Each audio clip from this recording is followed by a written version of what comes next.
Aaron asked me if I was woke a few days ago, and I said, absolutely not. Since I don't know what it means, I don't qualify. I Hi, looked it breakfast. up. I looked it up, and it said something like hip or something like that. What is it? What is it? Aaron, remind me. Oh, to be woke? Yeah, yeah. Just to see a bigger picture of things, I guess. Okay. I don't know. So if you're a visionary, you're woke. Yeah. According to Urban Dictionary, it's knowing things the man doesn't want you to know. So the question is, who is the man? Well, the man is the question authority. Authority is the man. I've always prided myself in being a rebel or anti-authority kind of guy, and it's hard when you're mayor and you take all kinds of shots and you can't be the rebel you want to be. You got to be the. Can you hear me? You got to be the man. Whichever way, this is what I've been against all my life, and now I'm the man. In a way, it's funny. All right, we're letting people on, so we're kind of shooting the breeze here until we. Can you hear me?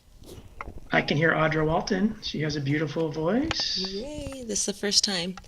I might be able to stay in this call. Oh, that would be cool. I don't know for sure. I'm going to try. Something new this evening. Okay. Okay. Now, I wonder, is Elizabeth Plant, are you with us? Because she was going to do some kids talk related stuff to launch us, but I don't see her, so we'll move on when it's time, and I think it's time now. It's a little hard for me to get started because I'm shuffling between the town hall itself and the waiting room, letting people in. Well, hello. We'll go ahead and get started as still more people are coming in. Thank you to everybody for joining us tonight. It's every week so far. It's just been a really good experience for me because a lot of people speak their mind in a nice way, and sometimes it's personal, and it's really cool to have real dialogue. And thanks to Zoom for that. We didn't take advantage of this before the COVID Zoom crash. But all right, so we're going to get started, and if Elizabeth Plant joins us, then we might take a detour for her to talk about what she wanted to talk about, which was a free program for children to be able to do yoga, I believe. She is like a yoga personal health instructor. And so that would have been perfect for our kids talk because we haven't been getting very many kids on here lately. Okay, so with that contingency, let's start off on the city council issue. So some of you know, some of you may not know that one of our city council members, there's 5 of us, and there's Elizabeth coming on, Monterey Bay Moves. So we'll talk about city council as soon as we finish with Elizabeth.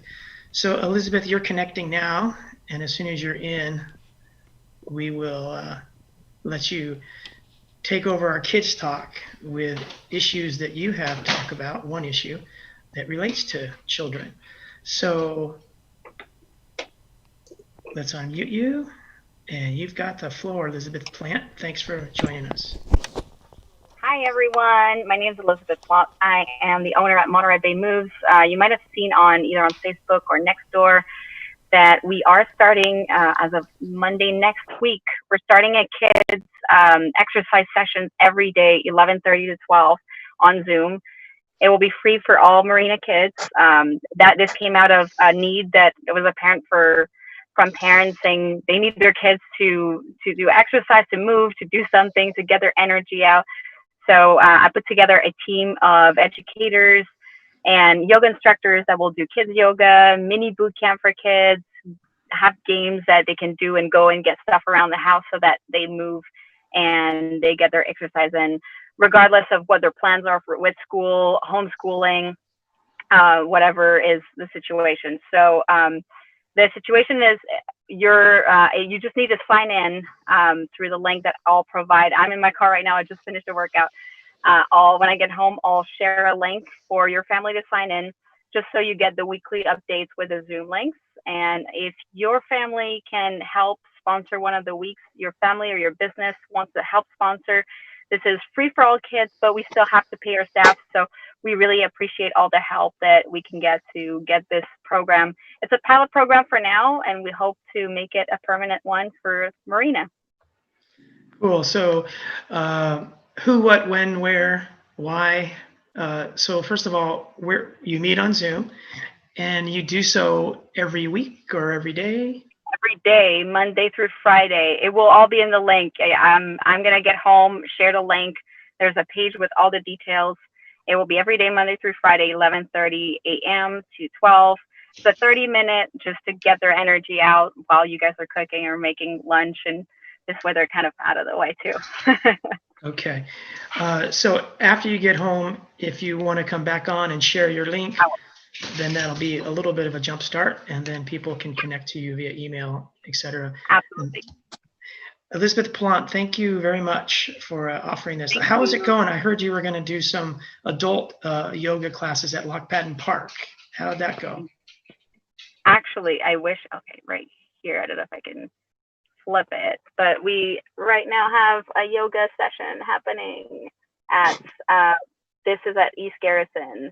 So yes, we have pretty much every day in Marina. We have Elizabeth Plant, yoga thank you and very boot much camp for offering this. classes. How is it going? For all levels. So things are going well. All right. Thanks a lot, Elizabeth, for joining us, and I hope this gets some you. kids and you together. Appreciate that. Thank you, Bruce. I'll reconnect once I get home. Okay. Drive safe. Okay, bye. Okay, so we'll resume back to our city council discussion. About a week ago, one of our 5 council members named Adam Urrutia, he announced that he'd be resigning effective August 5th.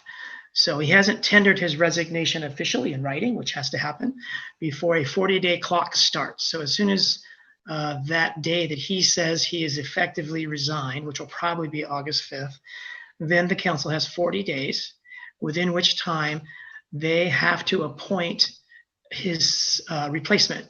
His replacement will serve out the rest of his term. He has 2 years and 2 months to go. So that's a long time for an appointment, but it was not enough time to put on the ballot November 3rd to replace him. For that, we would have needed 131 days, and we don't have 131 days before November 3rd. So we couldn't go the route of electing somebody. So the voters won't decide. Instead, the 4 council people who are left after 2 months to go, they will decide, and that has to happen within 40 days.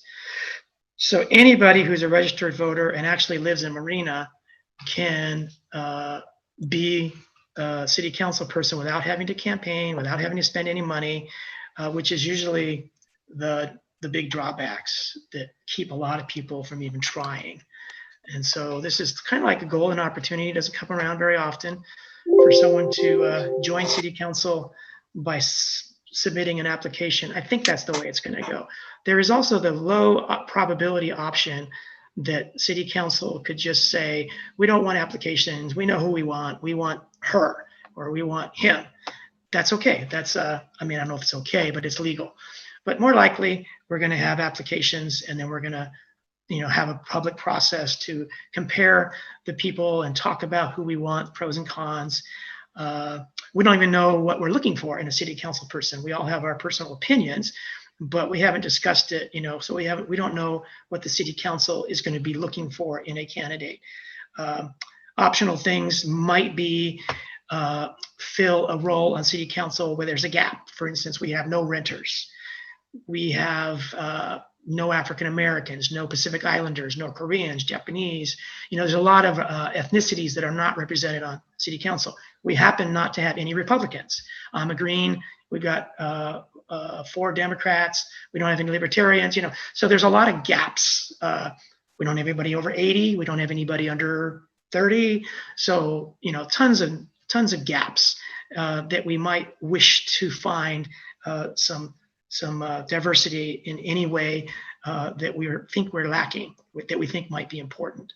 We don't have anybody that's, really, we don't have anyone that's really low on the income scale, but we have a lot of people in Marina that make less than 30 grand a year. So that's not really low on the income scale, but it's lower than the 5 of us on city council. So you can see that the city council is pretty skewed in a certain direction, as are a lot of city councils.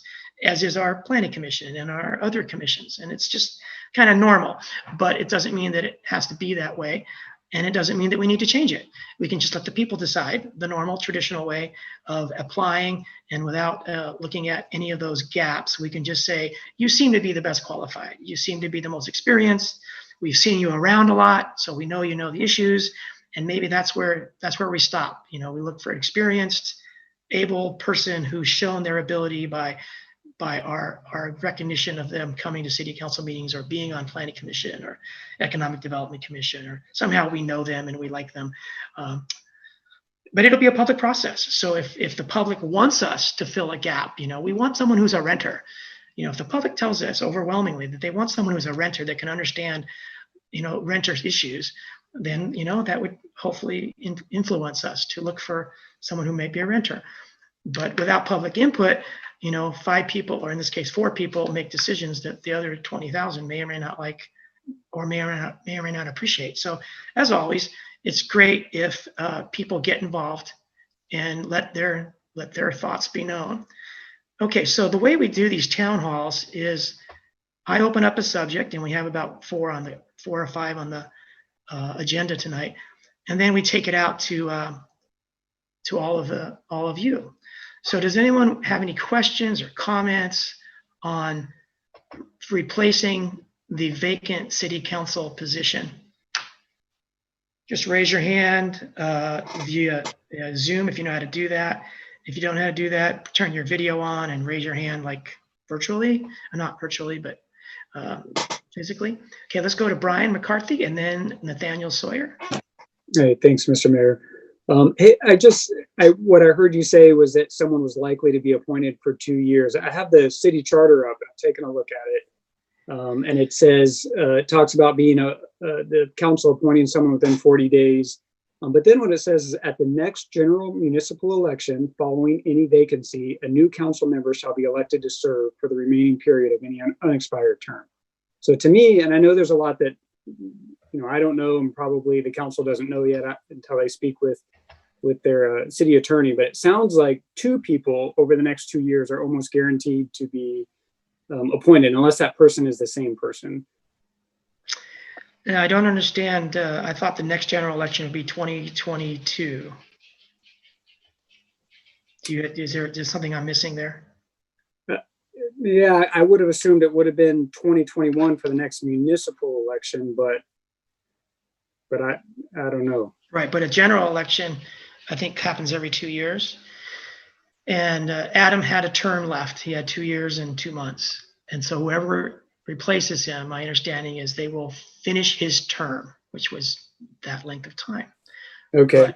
But I'm learning the last few days is the first time I ever had to pay attention to any of this. So anything I said could be wrong, but I've been in conversation with the city attorney and the city manager, and that's my impression, is that this is to replace Adam. And, okay.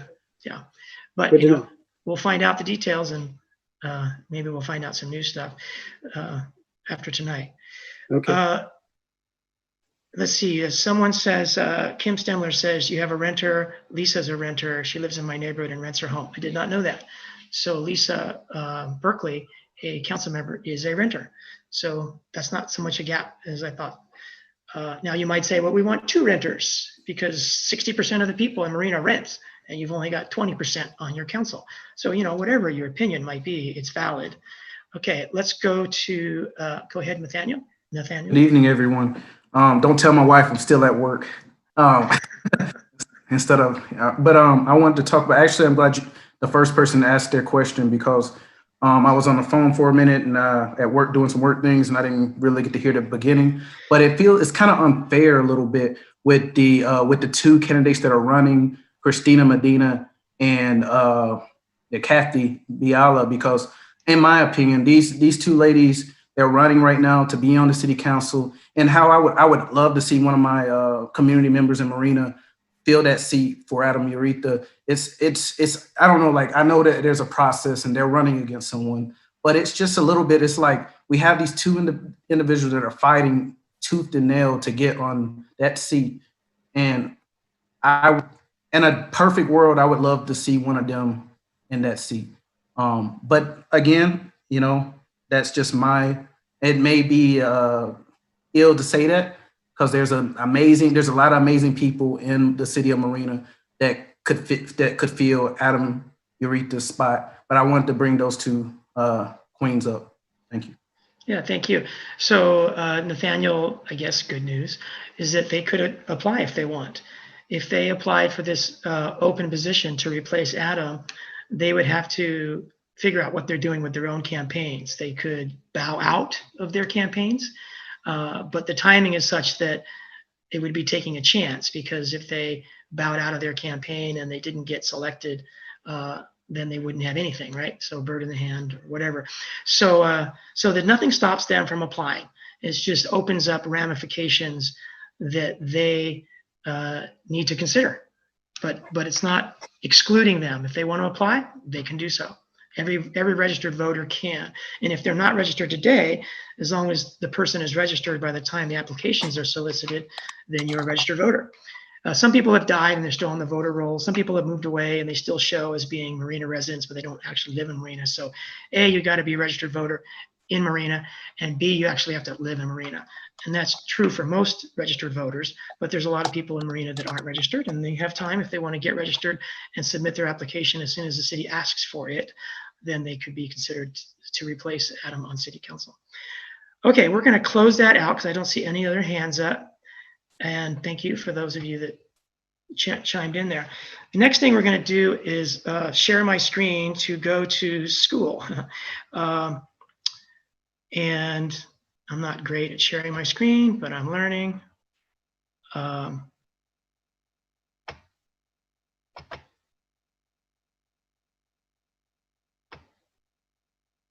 So let me open this up. School's going to resume in August for the Monterey Peninsula Unified School District, and the Monterey Peninsula Unified School District is split into 3 communities: the Monterey Learning Community, the Seaside Learning Community, and the Marina High School Learning Community. Each of those 3 have a high school, a junior high school, and elementary schools. So they're all going to follow the same schedule. So my cursor is pointing to phase 1, and that starts in August. It'll be, for most students, it'll be virtual distant learning only. And then phase 2, the plan would begin in October. And that would be 2 days on campus, brick and mortar, and 3 days distance learning. Phase 3 would begin in January, and that would be 100% brick and mortar. So that's kind of the overview. And now I'm going to get to a few details, but not too many. So backing up to phase 1, August, distance learning for all students with limited campus opportunities for small groups. These might be special needs kids or some other small group where they have plenty of space. They can be 6 feet apart, wearing masks, as required or not required, depending on their age and what they're doing and where they are. So, but anyway, there could be some small groups, brick and mortar, but the large majority of students will be distance learning according to state and county and school district guidance. The child care will be given to all the staff from pre-kindergarten to 8th grade. And I guess it's thought that after 8th grade, you don't need child care. Those kids are in high school. They don't need child care. So if you're a teacher or a faculty, then you will have your kids on campus because the teachers, the staff will be on campus. So the teacher will be in their classrooms, distance teaching their students. That gives all the teachers access to good technology. They're not depending on their home computers, Wi-Fi, whatever. So there'll be staff and childcare for staff on campus. And then gradually they'll start to move into this hybrid, which is phase 2. And they'll have an A. It's kind of like they do now. They have their students divided into 2 modules, either the A module or the B module. And each module will be on different days, but each module of kids will be 2 days brick and mortar and 3 days distance learning. And they'll have to maintain their distance learning for their families. And again, there'll be small on-campus learning opportunities for other groups of kids, childcare. So it's real similar to the first, except that you got 2 days of brick and mortar. And then for phase 3, which we mentioned earlier, hopefully Target begins in January. Everybody's online, except for those who don't want to be, everybody's brick and mortar, except for those who don't want to be brick and mortar. Then they can have their option to continue distance learning. So that's really all I wanted to talk about, because this was the focus of last week's. We had the superintendent of schools and the principal of Marina High School join us last Monday, where we got into a lot more detail. But that's kind of just wanted to give an update, because not everybody on tonight's town hall was here last week. So I'm going to stop sharing. And does anybody have any questions or comments about schools starting the fall season? Okay, I'm not seeing any hands raised. And if you turn your video on where it says stop video, lower left, then you'll shoot to the top of my screen and you could wave your hand. But I don't see anyone. Oh, there's Brian. Here, Kate, go ahead, Brian. I'll just ask a quick question for the heck of it. So I don't have children. I certainly don't have children in NPUSD schools, but I understand there is a seat available for the NPUSD school board as well. And the one candidate that I had understood was running has decided not to. So that's just another seat that's available. I just want to make sure that everyone is aware of that. Yeah, super relevant. We have 7 board members at NPUSD. They're all elected. And 2 of them come from Marina. They represent Marina. So they're trustees representing Marina on the school board, Tom Jennings and Wendy Askew. Wendy Askew's seat is up. Tom's is not. So Tom stays on in a couple of years. He was elected 2 years ago, so he's got a 4-year term. But Wendy Askew, her 4 years is up. And some of you may know she's running for county supervisor. So she is vacating her seat, leaving an open seat uncontested. And Dawn Alba was going to run for that seat, and she would have been very qualified. But when Adam had to resign from city council because he couldn't take care of his kids and work at the same time, for the same reason, Dawn realized that she could not run because she could not serve on the school board, because she too had to homeschool her kids as of last week when she found out that the first phase would be all distance learning, which means parents home, somebody taking care of the kids and making sure they get a good education. So just good point. Anybody that wants to represent the city of Marina on the school board for Monterey Peninsula Unified, you have until August 7th to turn your paperwork in and be on the ballot on November 3rd. Okay, anybody else before we move on from schools? Okay, I'm going to share my screen again. And go to talk about the Martin Luther King art. Oh, I'm so bad at this. Oh, there it is. Okay. So some of you may know that from about 2001 until about 2010, there was a sculpture garden with about a dozen sculptures out by the Marina Airport. One of them was Martin Luther King Jr. And there was a little wishing well where you could throw pennies. And then there was granite panels on the 4 sides of a concrete block that had famous Martin Luther King quotes, "I have a dream" quotes, those kinds of things. And then the bust that you see there. And there were a bunch of other sculptures too, but this was kind of like the premier sculpture. This was, by far the best one. Remote, not too many people saw it. It was underneath a big water tower, red and white checkered. Those have been in Marina a while. Remember that red and white. Many people saw it. It was underneath a big water tower, red and white checkered. That had to come down. Those have been in Marina a while. Remember that red and white. Many people saw it. It was underneath a big water tower, red and white checkered. That had to come sculptures. So they were put in storage, and there they've sat.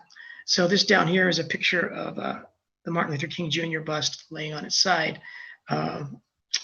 And so people, make a long story short, a few weeks ago, people donated money, a total of about $17,000.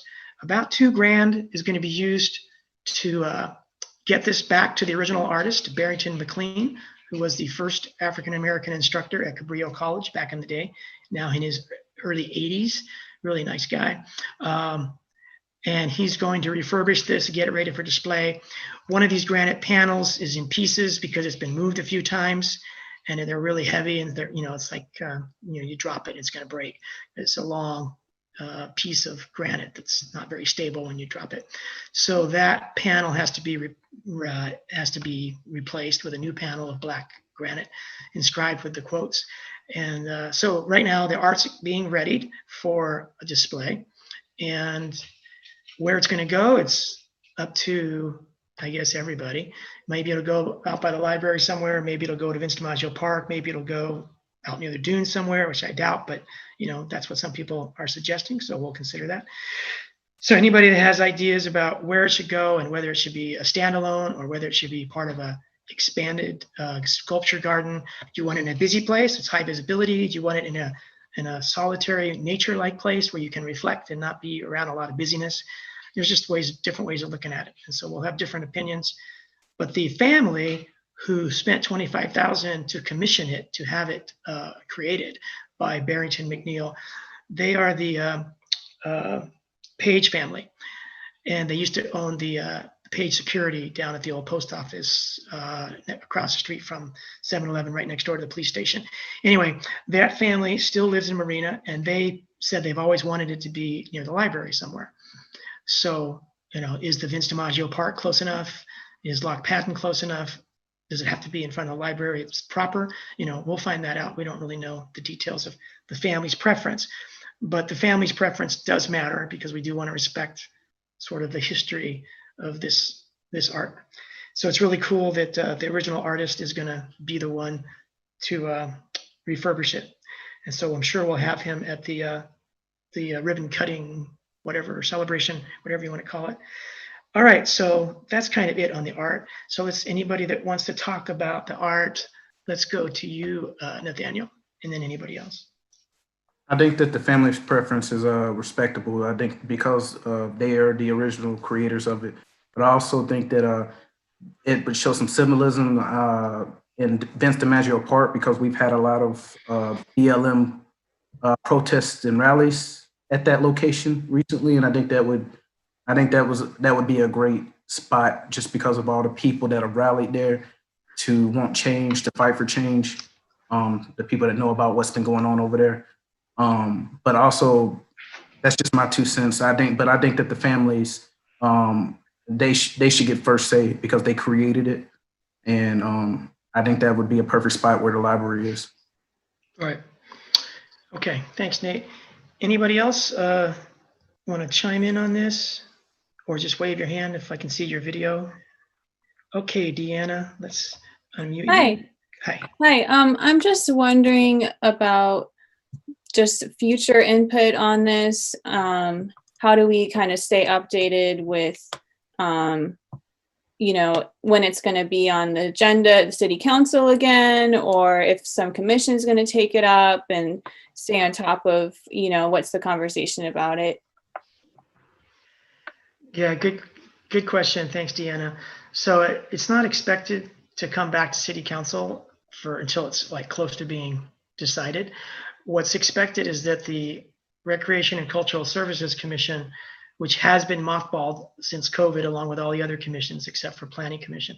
Anyway, that commission will be unmothballed, and those 5 commissioners will start a process of looking at the various places and deciding if they want a path, a landscaping design, if they want benches, they want lighting, do they want other sculptures, what's the best location and what's the best plan. At least they know they've got, by the time we fix the art, we'll have, at least about $15,000, something like that. And we can solicit more, and city council has indicated a willingness to contribute as well if it's needed. Hopefully it's not needed. So the commission will have agendas. They'll have agendized meetings. Those will be made public, but how many people in Marina keep track of any one commission's agenda, right? So the short answer is you're going to have to really keep your ear to the ground to be part of that. But the better answer is that people like me will sort of sing through the rooftops and make sure that it's available on social media such as Nextdoor and Facebook and these town hall meetings. And city council meetings will announce it too. But it's not easy in any city. to find out what's going on at City Hall so you can participate at the right time. Unless you're a policy wonk and you stick close to, it's like watching the police, keeping track of police radio because you're really interested in what the police are doing. But in this case, you'd have to really keep track of what City Council is doing, or in this case, the Recreation and Cultural Services Commission.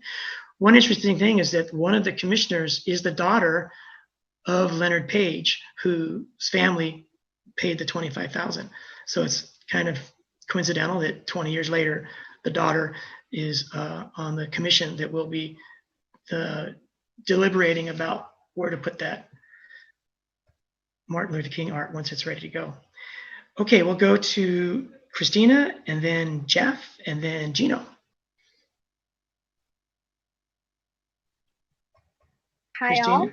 Hello, Yeah. hello. Hello. Yeah. Hello from Paso Robles. Hey, Um, hi. You just covered what I was going to mention, the fact that there is a commission that's convened and they will be taking this over, and the fact that there's a family member on that board, that commission. There had also been some work done years ago to sort of find a place, and it just kind of slowed. So we do have some work that had been done on it that that commission will probably play into and figure out.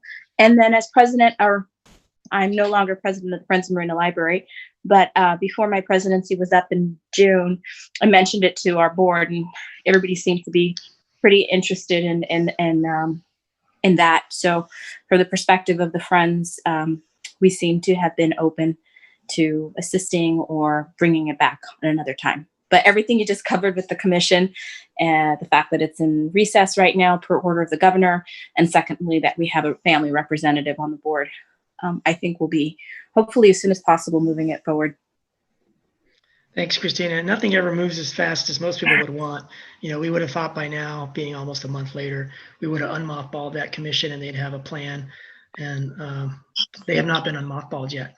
But that's an example of the plate is already full. And just because all of a sudden we are hot to trot on a new initiative doesn't mean that the rest of the world stops, pivots, and addresses our new initiative, because they've already had a full plate. So anyway, things are usually slower than we like, and we just have to get it done as quick as we can and as well as we can, so we don't do something wrong because we're being hasty. All right, let's go to Jeff, and then Gino, and then Enid. Jeff, I'm trying to unmute you. You might be muted on your end.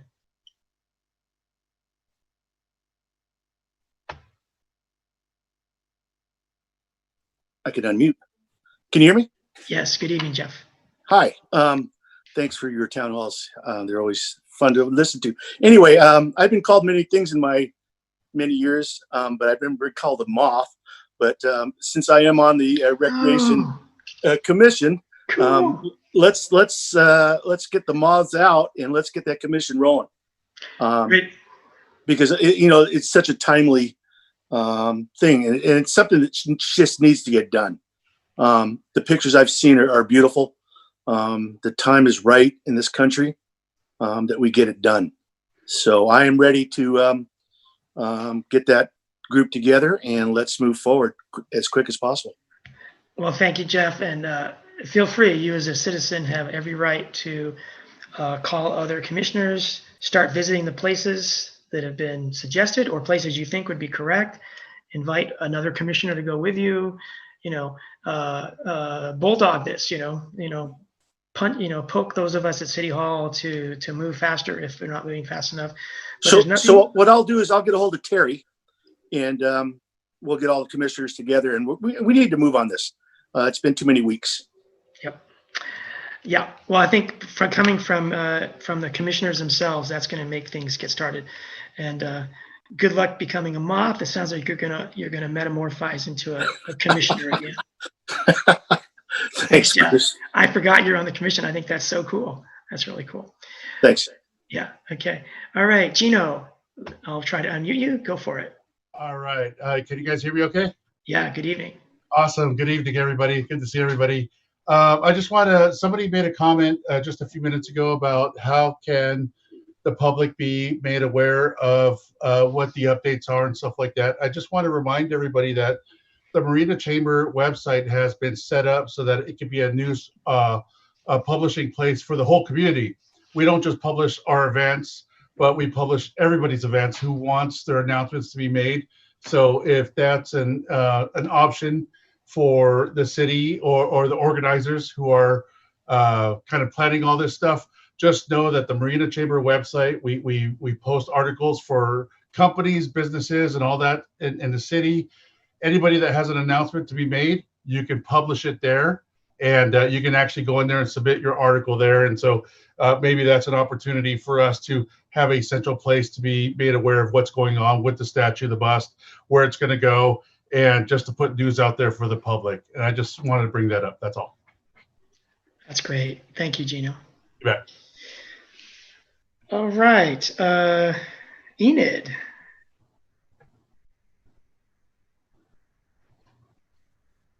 Hi.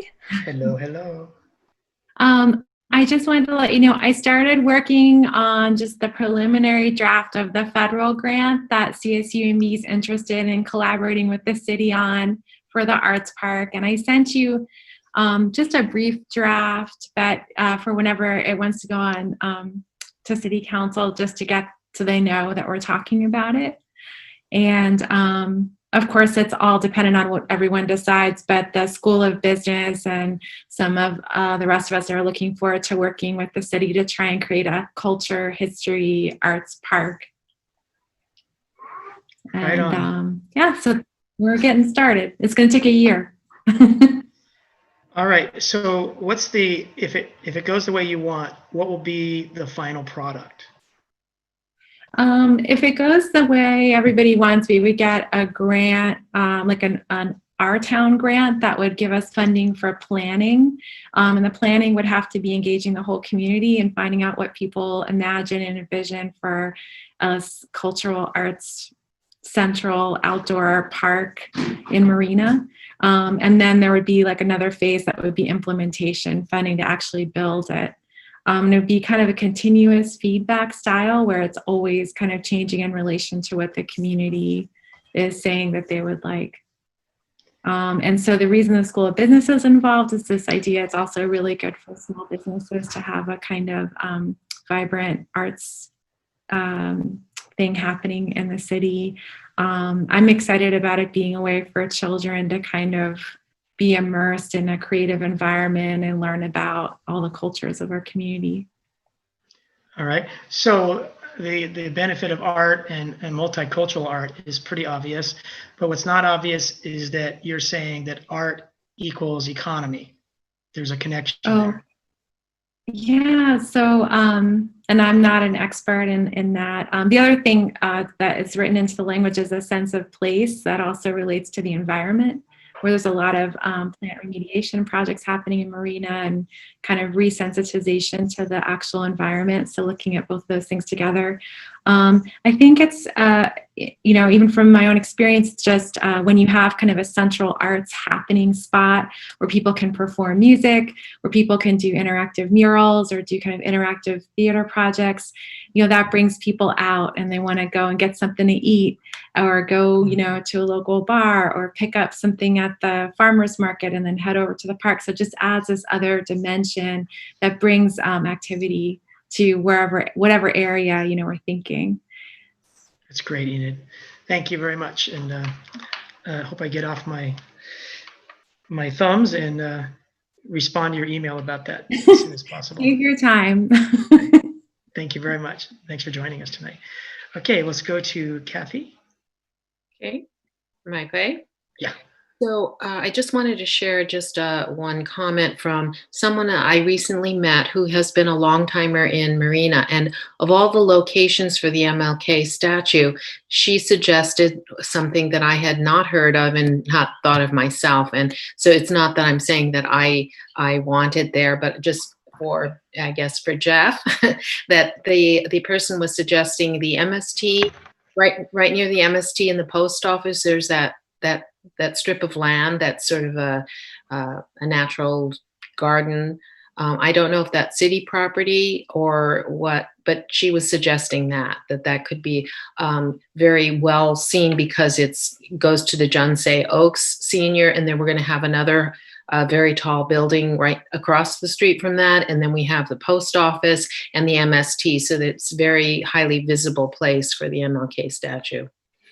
And then just Bruce, you transitioned so fast on the issue of the replacement for Adam, and I was kind of holding back just because I thought some other folks would ask questions. But before we transition to the next one, could we kind of go back, because I was going, whoa, that was over before I, even got a chance to think. So if we could do that before you transition, you don't have to do it right now. Thank you.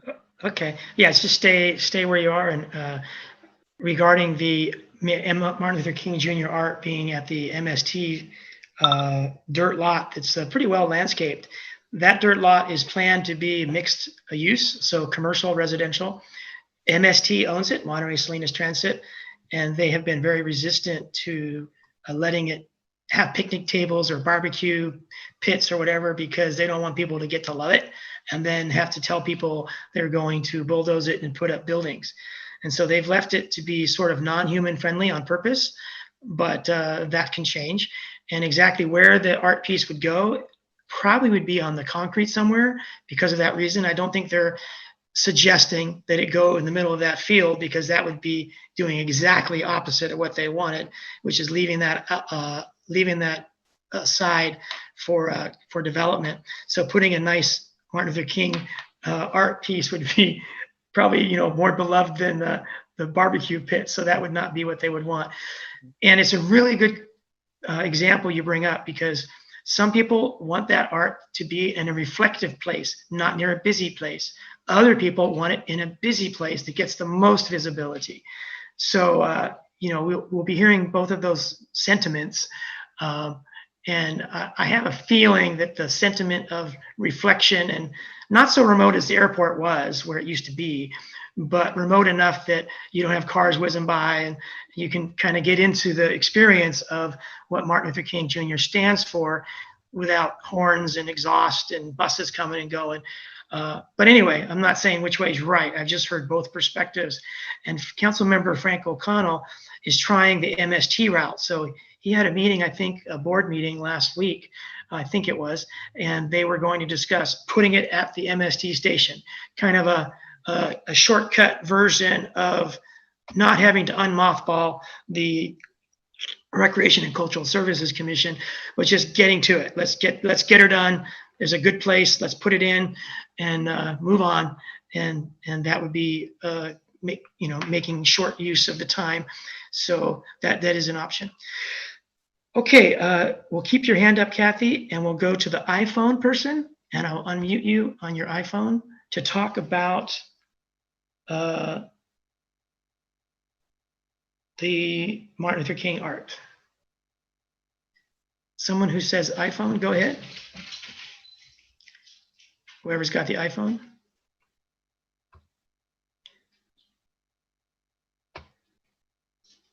So there you go. Okay, iPhone, the floor is yours. I wonder why we can't hear you. You are unmuted. Can you turn your video on?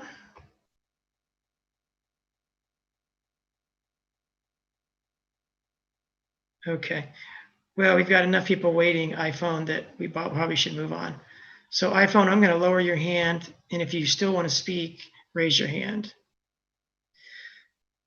And Kathy, while we're waiting for the iPhone to maybe talk about Martin Luther King, why don't you say what you were going to say about the replacement of Adam Urruti on City Council before I transition too fast. Go ahead. And actually, some of the conversation that we've been having about MLK also applies, I think, to the replacement for the one seat, in that we've been talking about how the public engages, and that it is an important thing, whether it's an MLK statue and where we're going to put it, or who are we going to fill a fifth council seat for. And I think that it's a very important decision. And I know that you probably don't know a lot about the process yet, but I'm trying to imagine how this goes. That it's like any decision that the council makes, is that they have the final vote, a majority whatever is decided that makes that final decision. But besides that, then we have on important things. We usually had a pretty big outpouring of people participating and saying what they need to say before the council.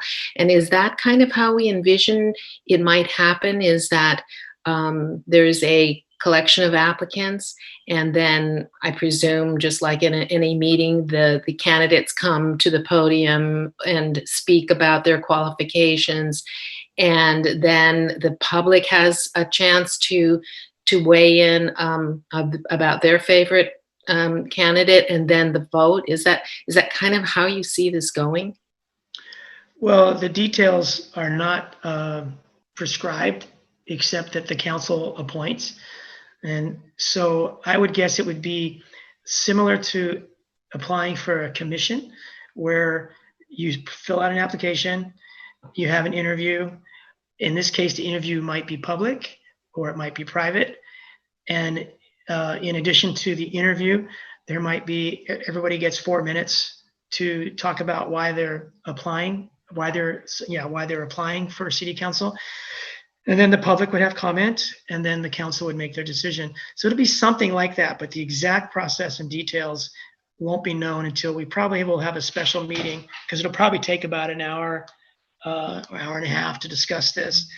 Once we have that special meeting, we'll know what the ground rules are, and then those will be shared with the public who weren't able to go to the meeting to hear them. Well, I think that the difference between the planning commission appointments, you do get an interview, okay, and the results of it are made public.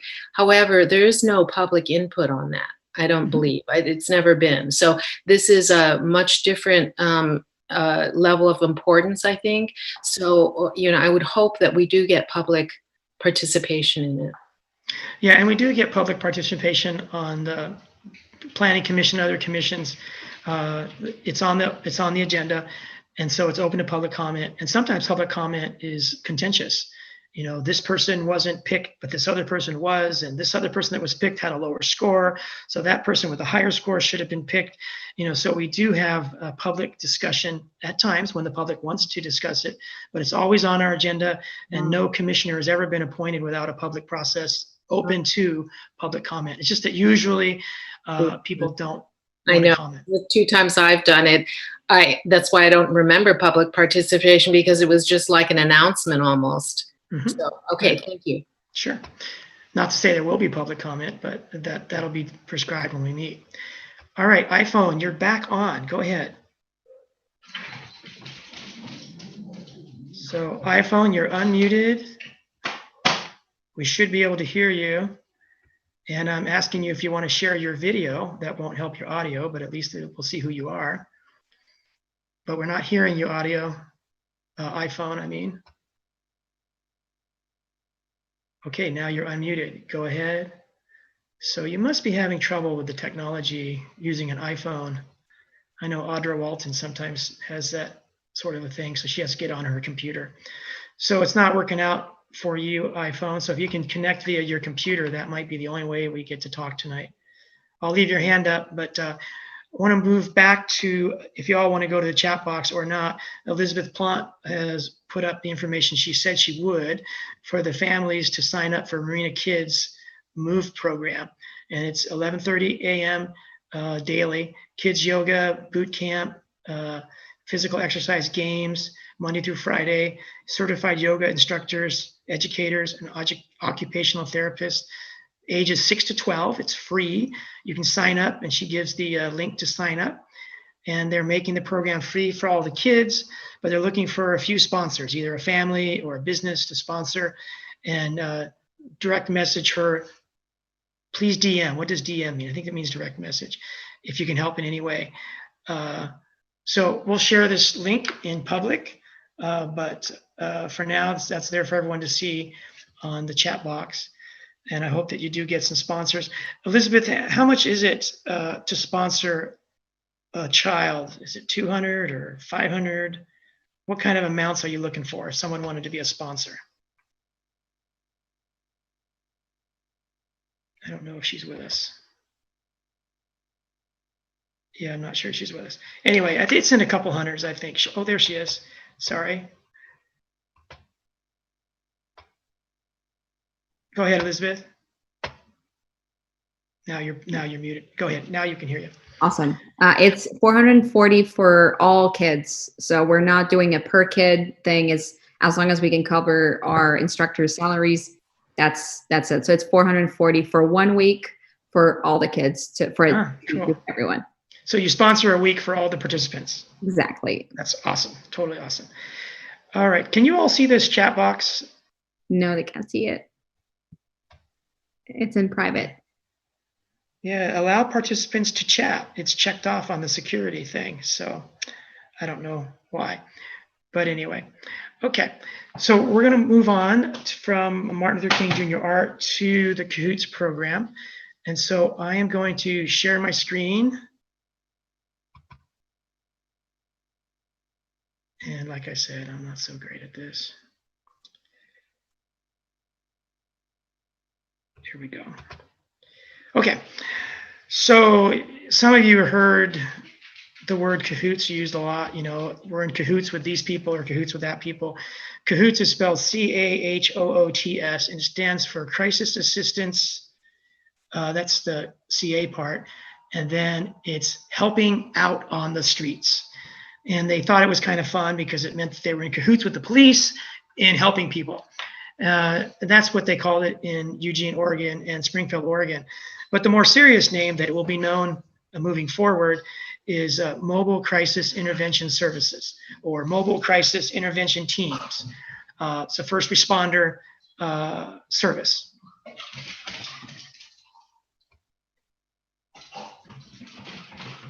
It's for non-emergencies, so nobody's shooting anybody, but it's for residents that have mental health, substance abuse, homeless-related crises. They also go to domestic violence if there's no weapons on site, and they know, you know, let's say it's a frequent flyer where they've gone to a certain place several times, so they know the residents, they know the dynamics, and the police are not required, or the police don't want to go because they think it's really essentially below the need of their capabilities, and so they would send out this, sorry for this, my dog is running around trying to play, and so there must be rumbling in your background. So the police tell dispatch that they would rather not go to this, and so this team goes instead of the police. And this team is normally a first responder, but on occasion they're second responders when the police ask for their help, when the police realize that, you know, the police really don't need to be there as much as these mental health workers need to be there. So sometimes they're second responders, but normally they're first responders. It lets the police focus on the crises that they focus on, and it de-escalates potentially volatile situations because you've got these people that don't look like authorities. They look like, you know, friends or people that can help you on the street. They don't have guns. They don't have batons. They don't have weapons. They don't have anything. They have their clothes. You know, they're dressed, you know, fairly casual, although they have a uniform. And they have a mobile unit with food, medical supplies. They're EMTs, but they're not law enforcement. Each unit has 2 people on it, each team, a crisis counselor and an emergency medical technician. They do these social work interventions, and they do physical health assessments, medical evaluations, and then they will transport to hospitals or transport to a crisis center, wherever the person needs to get help, or they can leave the person there if they don't need to go anywhere. And it's a pretty intensive training to be one of these team responders that takes about 3 to 6 months.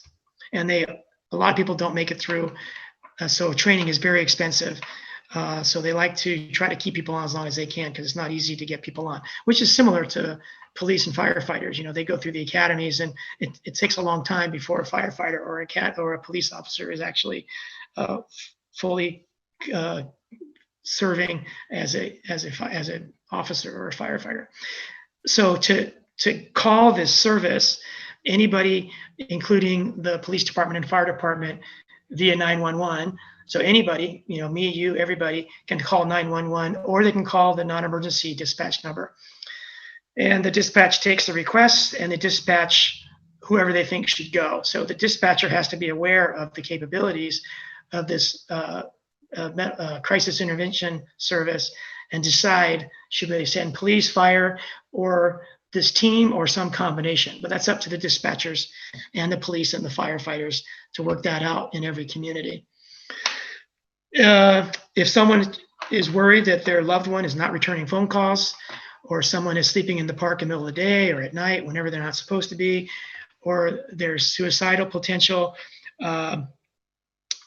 somebody's yelling on the corner, someone's got their pants down, and they're singing, you know, any kind of mental health issue that doesn't look right or isn't, you know, legal to do, any behavior that's not legal, but it doesn't look dangerous, this would be a perfect opportunity to dispatch a crisis intervention team instead of fire and police. We just kind of went over that, I think. Yeah, we went over that. So a little duplication there. Looks like we're going backward. I'm hitting the forward button. Okay, so it's for everybody. If you're experiencing psychosis, or you have a dispute in your family, or you have medical issues, a wound, or blood sugar's low, or, you know, low intensity medical issues, they will treat you. If you need to get in touch with your family, but you can't, if you're in a shelter and you need help, they can come to the shelter and help you. If you're drunk or high on drugs, they can help you. And of course, this reduces the burden on the police. And I'm not sure if I'm going backward or forward, but I'm trying to go forward. So they de-escalate, they do medical evals, they transport, they give referrals, they mediate conflict. If the subject is down or elderly adults, they'll do a wellness check, and they give food and supplies to people who are currently homeless. In 2018, they had 3,300 jail diversions, so people that would have gone to jail did not. And this is a presentation that was made for Fresno, so this 7,000 figure is if you were in Fresno. But 86% of the responses did not involve the police. 13% were requests from the police for a second responder, so that this team, this crisis team, would join the police and take care of whatever the police wanted them to do. I'm not sure what patrol love is. I think it means that when they're not on a call, they're driving around looking for people that look like they need help. And they pride themselves into getting to people who are not 911 dispatches, but obviously needing help. Sometimes they just need someone to talk to, but those don't get logged as dispatch calls. Talking about suicide, 69% of the suicide interventions did not involve police, 64% did not involve hospital, and 25% did involve the police. So that's where they're working together with the police to address a quarter of all the suicide calls that came in 2018. 2019, 7% of the calls were suicidal. And then there's an extrapolation to Fresno, which we won't get into because we are not Fresno. Now we're going backwards. Don't ask me why. Now we're going forward. Now we're going backward. Isn't this fun? Price, money. This is FPD, is Fresno Police, Fresno Fire. But really what we want to look at here is the MCIS, the Mental Crisis Intervention Service. It 1.25 million is what it costs for 10 full-time equivalents, 10 full-time employees. And if you compare that to a fire department or a police department, it's less expensive. The Fresno Police Department, for example, we just need to use that because that's what we've got in front of us, is a $422 cost, but the crisis team is a $75 cost. Part of the reason is that the crisis team gets paid $18 an hour. Of course, police and their vehicles, sometimes you might get 2 or 3 or more police responding to a call. And so that call itself is more expensive than a couple of people that are $18 an hour. So there's a cost savings here that's part of the debate or consideration. It started about 31 years ago in the Eugene Springfield area of Oregon. It has a population of 220,000, a little bit of a typo there. So if you think of Pebble Beach to Marina, there's about 105, 110,000 people. So what you might consider the Monterey Peninsula is smaller quite a bit from the Eugene Springfield population. So in 2019, you can see that in Eugene Springfield, the CAHOOTS medical crisis intervention service went to 29,000 calls during 2019. And if you remember, something like 95% of those, or I'm not sure what, but most of those did not involve police. These were first responders where the police weren't needed.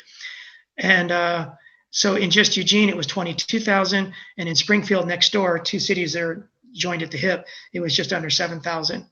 To serve 100 to 220,000 people, they needed 2 24-hour, 7 days a week units. So two vans, essentially, driving around with all their equipment, helping people.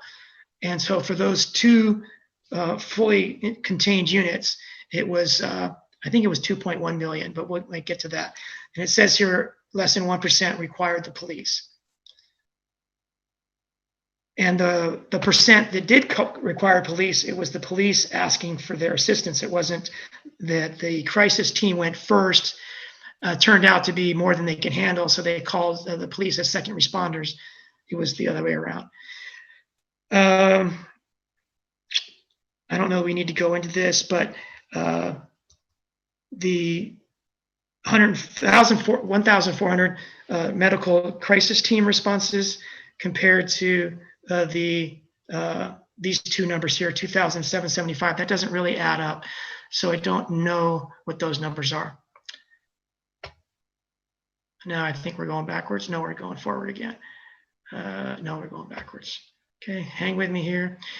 So the LAPD, that must be a Los Angeles reference.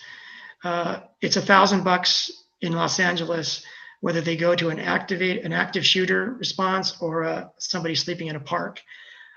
Emergency services require oversight 24 hours a day. The crisis team operates with less supervision and provides a lower cost for simple calls. So they're saying, why buy the car when you can ride a bike? Now we're going backwards, and I don't know what to do about this. So there are other models out there. This crisis team is one model. It's not law enforcement. It's not a program. It responds to anybody that needs it. It does possess medical. It's cheaper, and it has flexibility.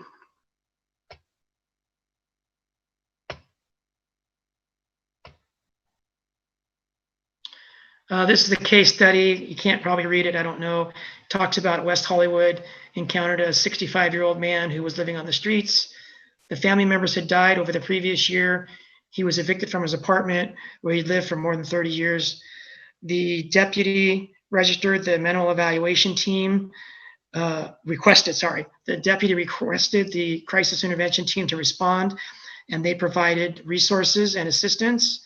The deputy noticed the man wasn't feeling well, so the deputy called the county fire department to check him out. The man was transported to the hospital, ended up having open heart surgery. And their point is that the crisis team coordinated with the city of West Hollywood and the hospital to get the man into housing upon his release. After an outstanding team effort, his release from the hospital, the man got into permanent housing, and he signed a lease, pays a modest portion of his rent, and he's back in a stable and healthy condition. Thanks to the partnership of the sheriffs, the crisis team, the city, the housing facility, transitional housing, and the hospital, the man's healthy, housed, and safe to live with his life once again. So I think their point is that as part of the team, there's less enforcement and you get more of the low-level help they need as far as just their personal needs. And that the whole incident, they say in this case study, could have been handled independently, saving the police and the fire engine and the ambulance to go elsewhere to do other higher priority. And that the Los Angeles Police Department said that if the crisis team would have been the only responder, it would have saved $3,700. There's less enforcement. All right.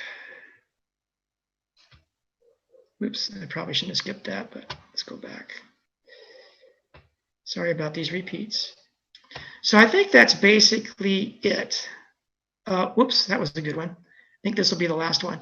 So you can contract through a nonprofit, which is what this is. It's called the Whitebird Clinic. So the Whitebird Clinic in Oregon is the nonprofit, and they have this service called CAHOOTS that gets out into the street. Or you can do this in an existing government agency. I don't know what that would look like. It might look like the fire department has a medical unit attached to it. I'm just guessing. Or you could create an all new department, medical department, aside from your fire department, aside from your police department. That's what they're telling us on this slide, are the models you could go to. But the CAHOOTS is just one of those models. All right, so that's it. Thank you for being patient. That was kind of wonky, going through all that slides back and forth. So let's now put, I'll stop sharing the screen, and there's a lot there to digest, but what do you all think?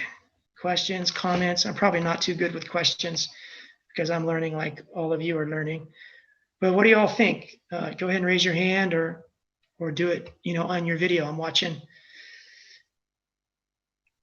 Okay, no questions or comments. We'll move on to the next subject.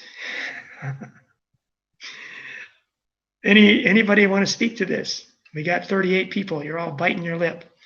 And so Kathy's going because she sees nobody else is going. All right, Kathy, thanks for starting it off. And then we'll go to Audra. Thanks. And I have a mental health background in medicine, so I know that this may seem like a new thing, but it was very much under mental health departments. For example, you said Fresno, so I'm familiar with the Fresno County Mental Health. They had tons of money. They built beautiful facilities, and over time, we've just whittled mental health benefits down to almost nothing. So I think that then became the police's responsibility. And so now when we think about these emergency crisis teams, they're going to be kind of resurrected, but they were always part of the vast services for outpatient and inpatient and partial hospitalization. So, I know that it works because it's not just looking at a program like CAHOOTS. It was something that was born of the mental health systems. So given that, and we now have packaged it into this new kind of thing that is in response to trying to develop some alleviation of non-police calls that are burdening the system and also creating some issues that we just don't want to see happen. But now that we have this, and when people see these kinds of new programs, what is your sense of why there might be some resistance to it? Because it's kind of a tried and true program. It's just that it's now under a different package. And I know you said it's the competition. I think last time you were talking about the competition for dollars versus police funds and this. But if we didn't take away from the police department, then we would actually be reducing their caseload. And so I don't know that we need to put so much more money into the police if we have this kind of program up and running. It will actually alleviate some of the expenditures. Is that not the correct way to look at this? No, yeah, you've opened the Pandora box, the can of worms that is the resistance. In Oregon, they say that the police are all for it because they don't have to go to calls that they never really wanted to go to anyway. And they get to focus on the other calls, which are more what they're trained to do. But that there's, this was just a comment made by the consultant who gave this presentation last week, when my first time seeing it, my only time I've seen it. He said there was more resistance from the fire department. And he didn't go into it, and we didn't ask why, but I think it's because, for example, Marina, something like 82% of fire calls are medical. So if I'm a firefighter and my city is putting money into a medical team that's going to reduce my calls, I might be worried about my livelihood, right? So I'm looking into, I'm guessing, I don't know that, but I'm just guessing that that's part of it. Now, when you come to Marina, we have a very lean, always have, police budget, even though it's, $8 or $9 or $10 million, which is almost half of our general fund expense. We still don't have as many officers on any one beat. We'd probably like to have 5 officers on most of our beats, maybe 3 or 4 officers at the slowest beat. But we don't have that kind of coverage in Marina because we've always been lean. So we have the work for more police to do their job safely if we had the money. We, up until about a year ago, we had 1 less firefighter on duty in the department than 1985. But in 1985, we only had about 450 calls per year. In 2019, we had something like 2,300 calls with 1 less person in the fire department. So fast forward 35 years, you're down a position, and you're more than 4 times your calls.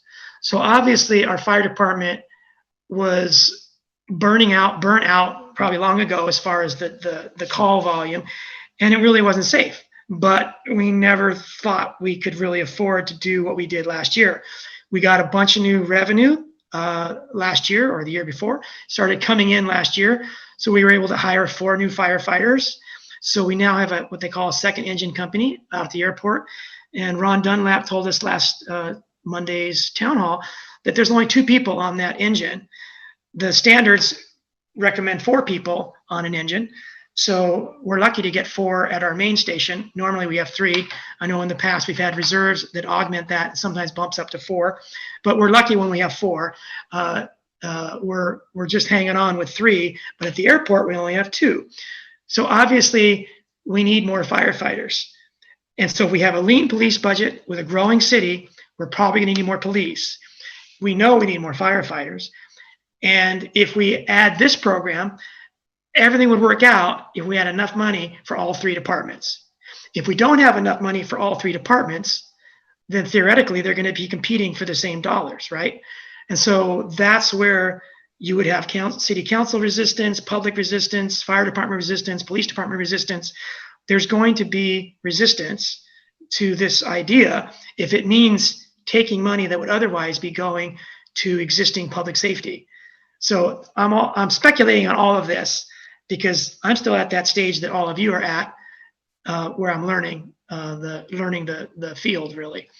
So that's the best I can do to answer your question. Let's go to Audra.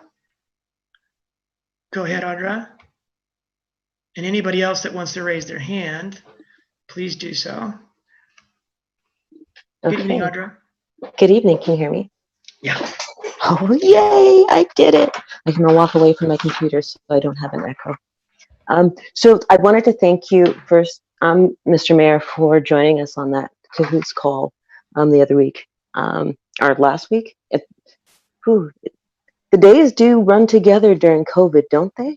Mm-hmm. Just way too fast. So thank you for that. And also thank you for the opportunity, the prompt to do a little data mining on the CAHOOTS website. So I did. And thank you for reminding me that Eugene's population is 220,000. And I think it's the Springfield, Eugene, the 2 cities together. Okay, so still good to know. So probably less specifically in Eugene, but does CAHOOTS cover Eugene, Springfield area, or just CAHOOTS, or just Eugene? Eugene, Springfield. Okay, so they cover the 2 cities with a population of 220,000. I'm not quite sure if we're talking about CAHOOTS for the entirety of Monterey County, which I think if it's not a regional thing, I don't know how it would even work. But that in mind, I think we have, with respect to Marina, we have a population of a little more than 23,000. Yeah, right about that, 23, right okay. about that. So Eugene's population, let's just say that it's half at 110,000, just its own city, yeah. It has its white population is about 83%. Its Black population is 1.61%. Okay, for comparison, city of Seaside and city of Marina are about 7.5% African American, each of them. So I think according to World Population Review, Blacks in Marina at 7.73%. This blew my mind when I saw it. Seaside is at 7.33%, which makes Marina having a percentage higher of Black population than Seaside currently, and I think that demographic shift should be noted. Yeah, there's a lot more African Americans who live in Seaside than African American numbers who live in Marina, but the percent is smaller in Seaside. They're just a bigger city.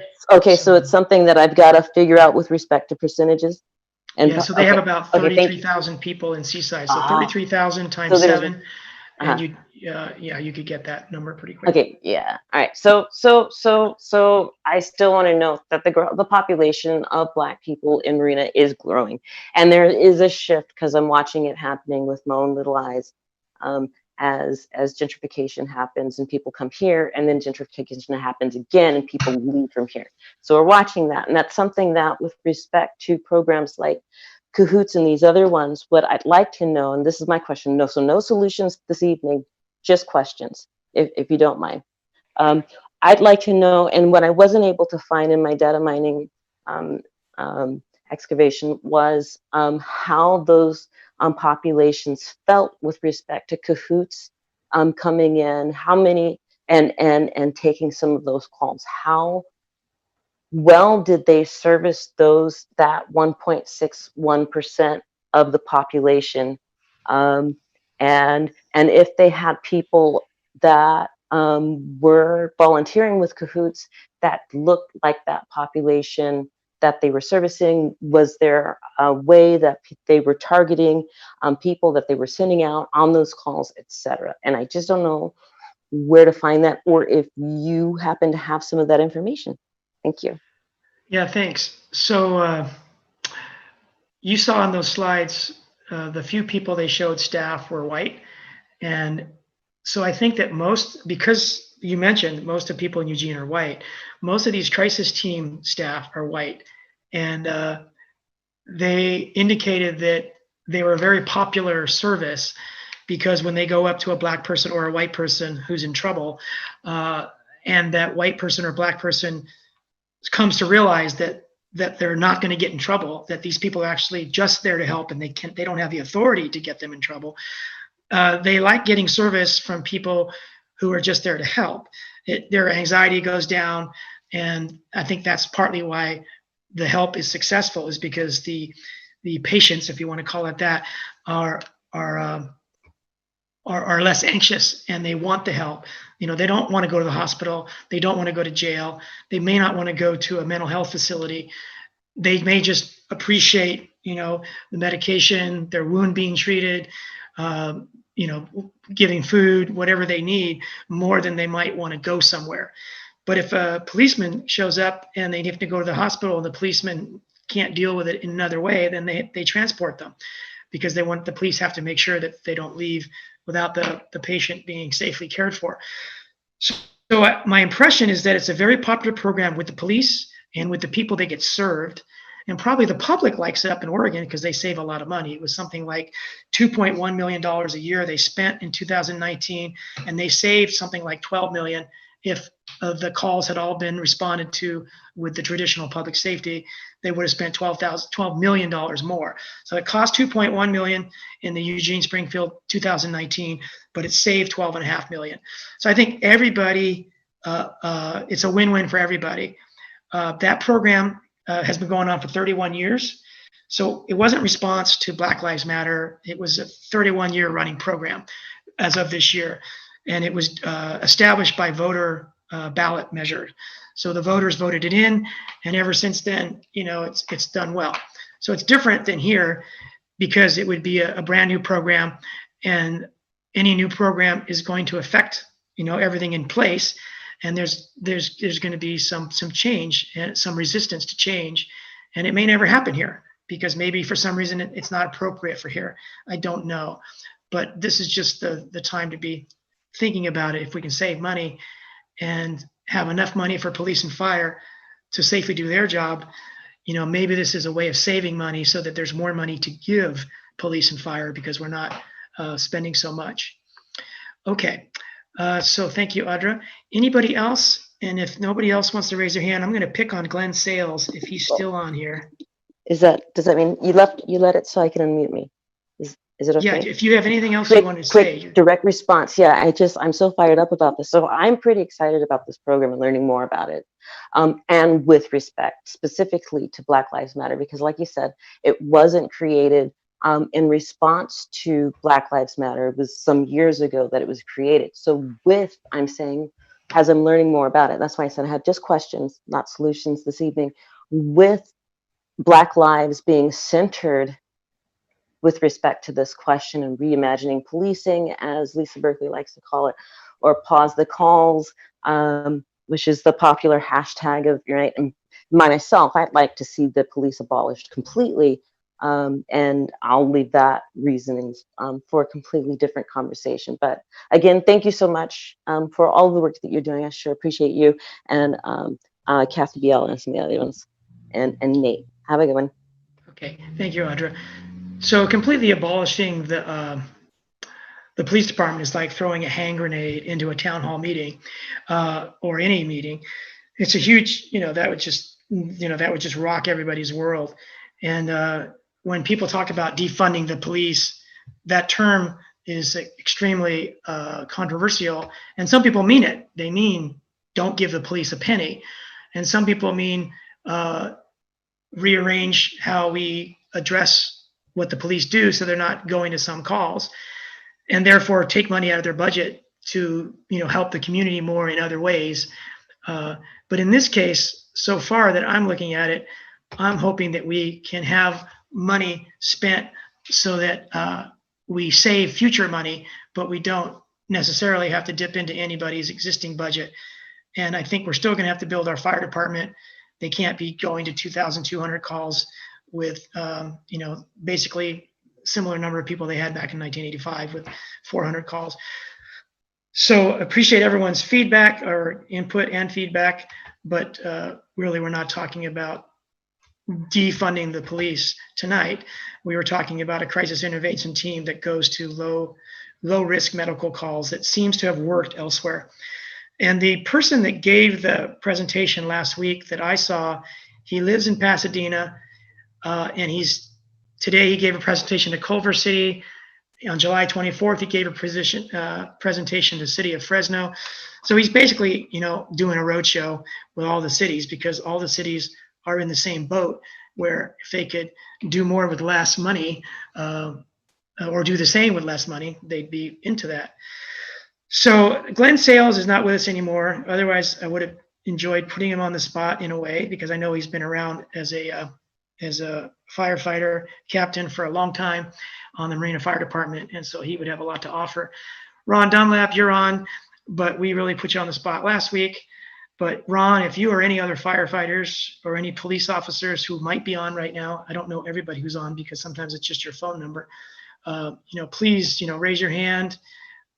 We'd love to hear from you, because last week when we talked, we really didn't have as many particulars. This week we've talked a lot more about the details. So does anybody want to talk to this issue before we move on? We're already at almost 8 o'clock, so I understand it's getting late. Okay, iPhone, don't know who you are, but feel free to go for it. Go ahead, iPhone.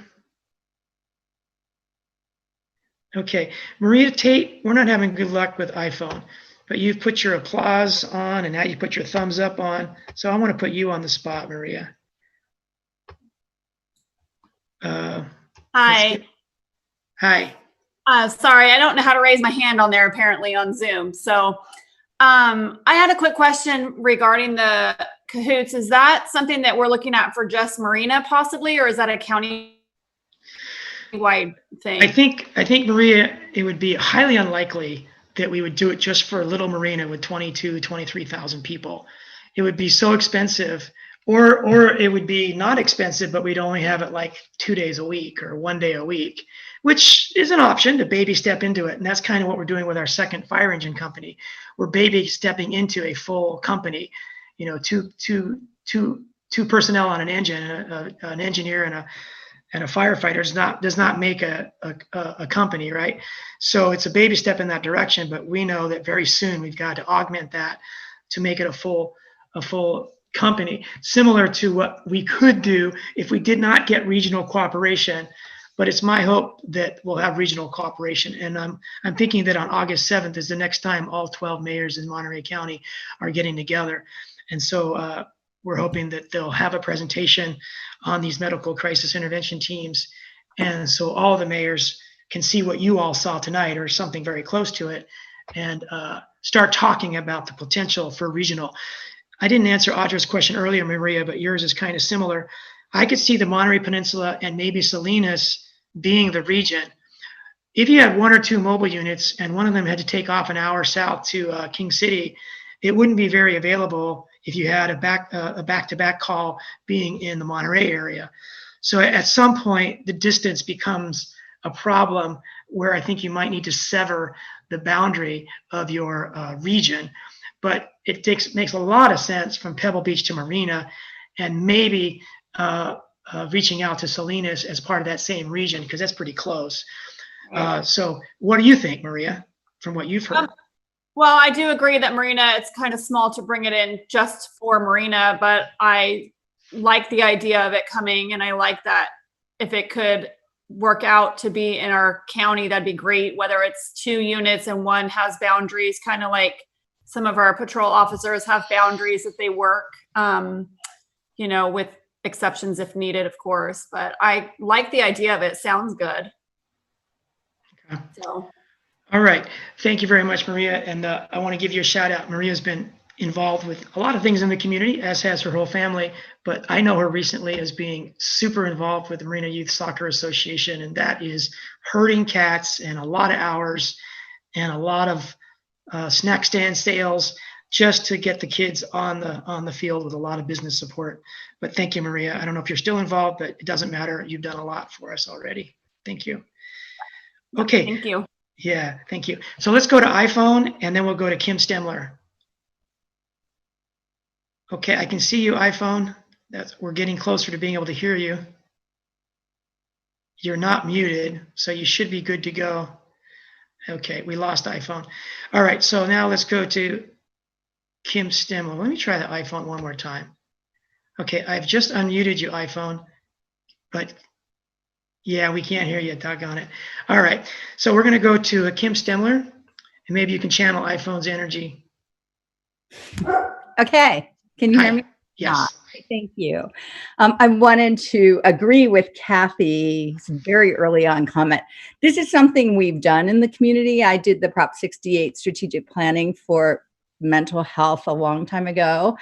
And then I've worked in gang violence prevention, and there have been models not so long ago in this county that were somewhat similar. A mental health crisis intervention team. So I love this, and it is nothing new.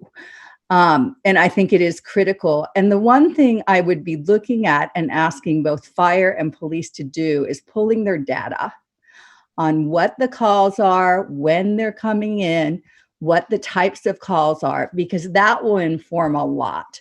And I'm just hoping that they have that kind of data collection system, that it's possible to aggregate the different types, because then, you know, even if we could only afford to do it for a couple of days a week, we would know those days, you know, we would know the times. And my sense is there might be a trend. So I'd be really interested in looking at the data. And again, I really hope we have those systems. And thank you for doing what you're doing, Bruce. You betcha. So if it cost us 2.1 million and we have 8 cities, maybe 9 if you count Salinas, I might be off a city or 2, but anyway, you've had, you know, let's say 7 to 9 cities, dividing up into 2.1 million, it's doable without cutting too deeply into our ability to give more money to the fire and more money to the police, especially if it saves money. It's job security for our existing public safety if we save money by doing anything. The more money we save, the more able we are to keep what we have and augment, for example, our fire department or our police as we continue to grow in population and development. You know, you're going to have more shoplifting, more domestic violence, more need for police if life is as it has been in the past. But I think that all this defund police stuff, you know, it idealizes what society might be like if we looked at if we lived differently. But I just don't know if that's too close in our future. But it can be affordable, especially if it's regional, like Kim is saying. And to your point about time of day or 2 days a week, our police chief tells us that, as you've been saying, not you guys, as you all have been saying, this is not new. And our police chief, City Marina, says that we do use social workers on certain calls, and it's hard to get them to go to calls they're not available after hours. So from 5 p.m. until 8 a.m. during the night, they're not working. They're county workers. They work 8 to 5, let's say, something like that. And so it's not new, but I think it would be new to have someone at 2 in the morning be a first responder, dispatch from 911 instead of the police or instead of the fire. I think that might be new in our county, but you know, I'm really guessing there. Okay, let's go to AJ Hardy and then Brian. Hey, AJ. Hey, I was just watching Audra streaming it, and then I heard you talking about funding, and I wanted to jump in. I just so everyone knows, I'm someone who kind of helped get the CAHOOTS consultant to have this meeting with us. I am part of Community Before Cops, and ultimately, just full disclosure, like our goal or our hope or our language is to defund the police, with the idea of real public safety being the goal. What does that look like? Who do we serve? How do we actually center Black lives, center other oppressed people, and take care of each other without weapons and without incarceration?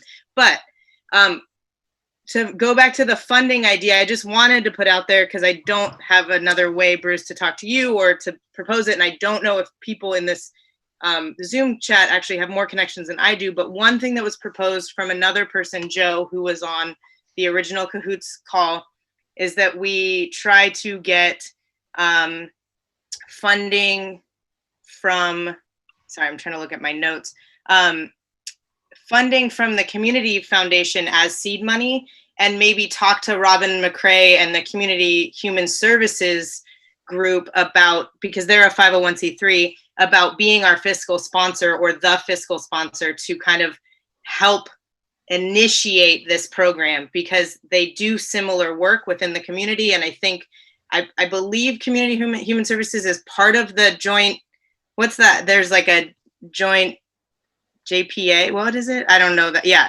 I'm just learning some of the language. But anyways, I just wanted to throw out there that if anyone has more connections to that, that I do think that could be another option. And if we have grant writers and we have those things, that might be another way to kind of get some funding, especially in a time when the cities are looking at loss of revenue so heavily.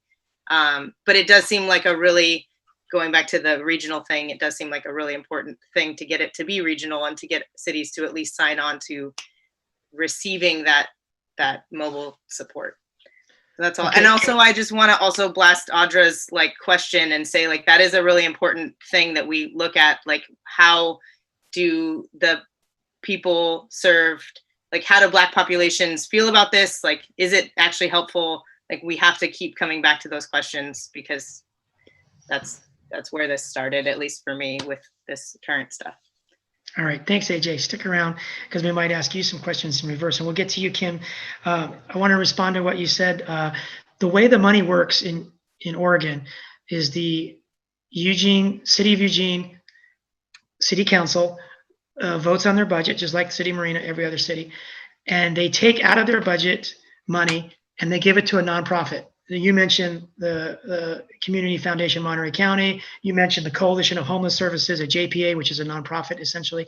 So it would be similar to Oregon if cities like Marina took money out of their general fund, gave it to a nonprofit. In Oregon, it's called the Whitebird Clinic.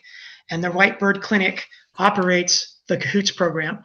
So a nonprofit in Monterey County could operate, it's not, they said it's not a program, so I'll take that away. The service of the CAHOOTS is provided by a nonprofit. So a mental crisis intervention service could be funded by jurisdiction money given to a nonprofit in Monterey County to pay the people, to train the people, to buy the vehicles, to do the whole thing and be dispatched by 911. That would be copying Oregon's approach, but there's different ways to do it. And I think that that's down the road. How are we going to finance this? Who processes the money and where's the money trail? That is a later on decision, although it's good to talk about it up front. But first of all, we have to get people educated, find out ourselves what our questions and concerns are, and see if we might have buy-in by the public and buy-in across jurisdictions. And how we spend the money, how we move the money around is another question. Okay, let's go to Brian and then Kim. I'm sorry, Kim, I forgot Brian had his hand up. Go ahead, Brian.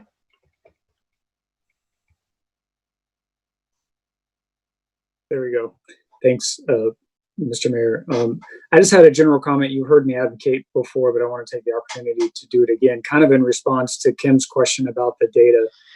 And that is, again, ensuring that data transparency for police department activities is a priority in the city.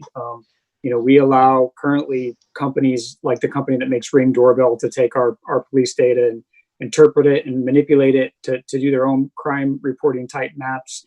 And so why don't we do the same thing for our residents? And that is allow our residents easy access, easy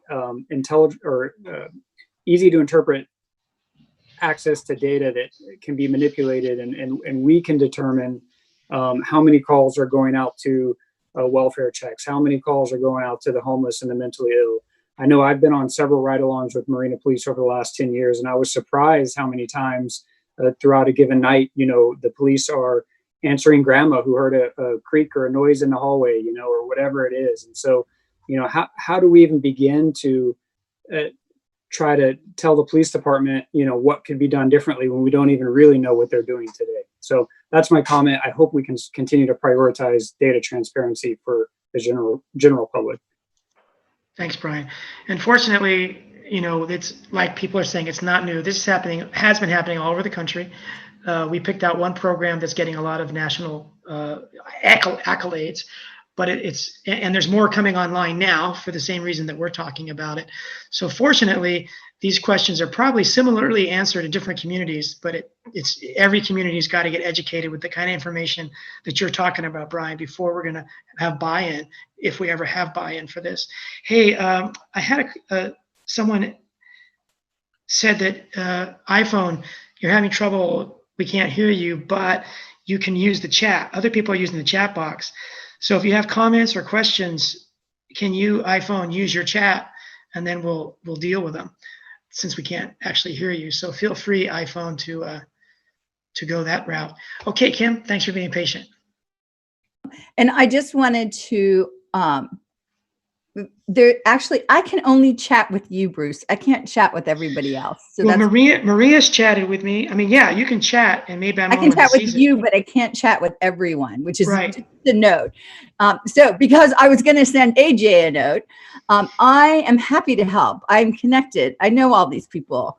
I have done lots of community-wide strategic planning and program development, and happy to help the community. I will only help defund the police in the way I believe it. I believe we need community safety and we still need police.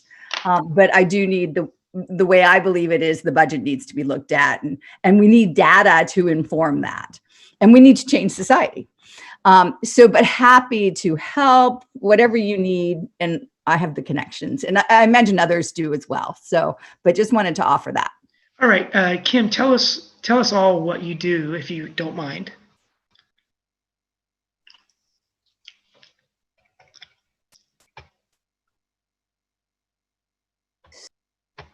Okay, can you hear me now? Yes. Good. So for over 20 years, I've been a consultant that's primarily been working on community-wide strategic planning processes. I've worked in childcare. I've been the director of an affordable housing association or developer for 5 years. I've worked in gang violence. I've worked in education. I've worked on lots of different wonderful projects. I started the Girls Health and Girls Hands Project, which was a participative research project for girls deciding what their health needs were. So I've been really blessed in my work life. And I really like wine.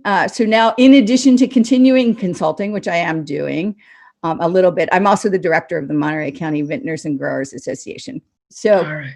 and I've been in Monterey Rotary Club for, 18 years. It's almost embarrassing, for as long as a lot of you are old. And just through that, this community is very small. And many of us on this phone call know who has the money and who has the heart as well. So, yeah. Thank you very much, Kim. So next town hall is at Kim's house. Oh, totally. We can do it in the front. We could do a socially distanced thing we have a court. We could figure it out. Right on. We don't want that wine to, go bad. All right, Carissa, go ahead.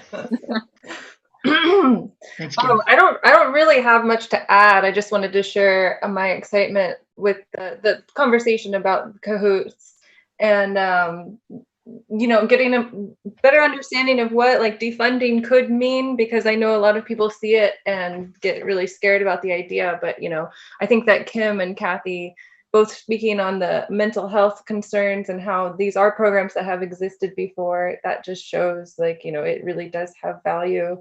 And what we've come to understand, what I've come to understand, that there was the mobile crisis intervention that was around, I don't know, was it years ago?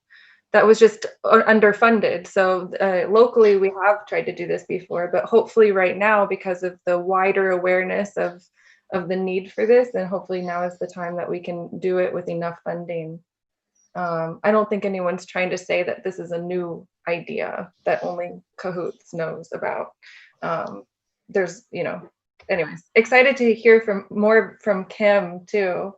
And I don't think I really had much else to say. I don't know why I even decided to chime in, but yay. Well, it's good to hear your voice. Okay, thanks, Carissa. So I want to put Glenn Sales on the hot seat if he's willing. As far as I know, Glenn is a captain with the Marina Fire Department. Correct me if I'm wrong, Glenn. He's been here a long time, long enough to be able to drink in his off duty. He's over 21, I'm sure. I'm not able to unmute you, Glenn, so you might unmute yourself. But if you have anything to contribute, I'm sure there's some questions we could ask you. We put Ron Dunlap on the hot seat last time. So think about it, Glenn. Come and vocal for us. And I'll unmute Eddie Anderson. He is one of our 2 commanders who has participated in several of these town halls. Eddie, I'm not sure what you heard, what you didn't hear, but we're happy to have any input you have. Good evening, Mr. Mayor. Can you hear me okay? Yeah, we can hear you. Hi. So it's very, I really enjoy hearing our community talk about resources that could allow us to provide services better to our community.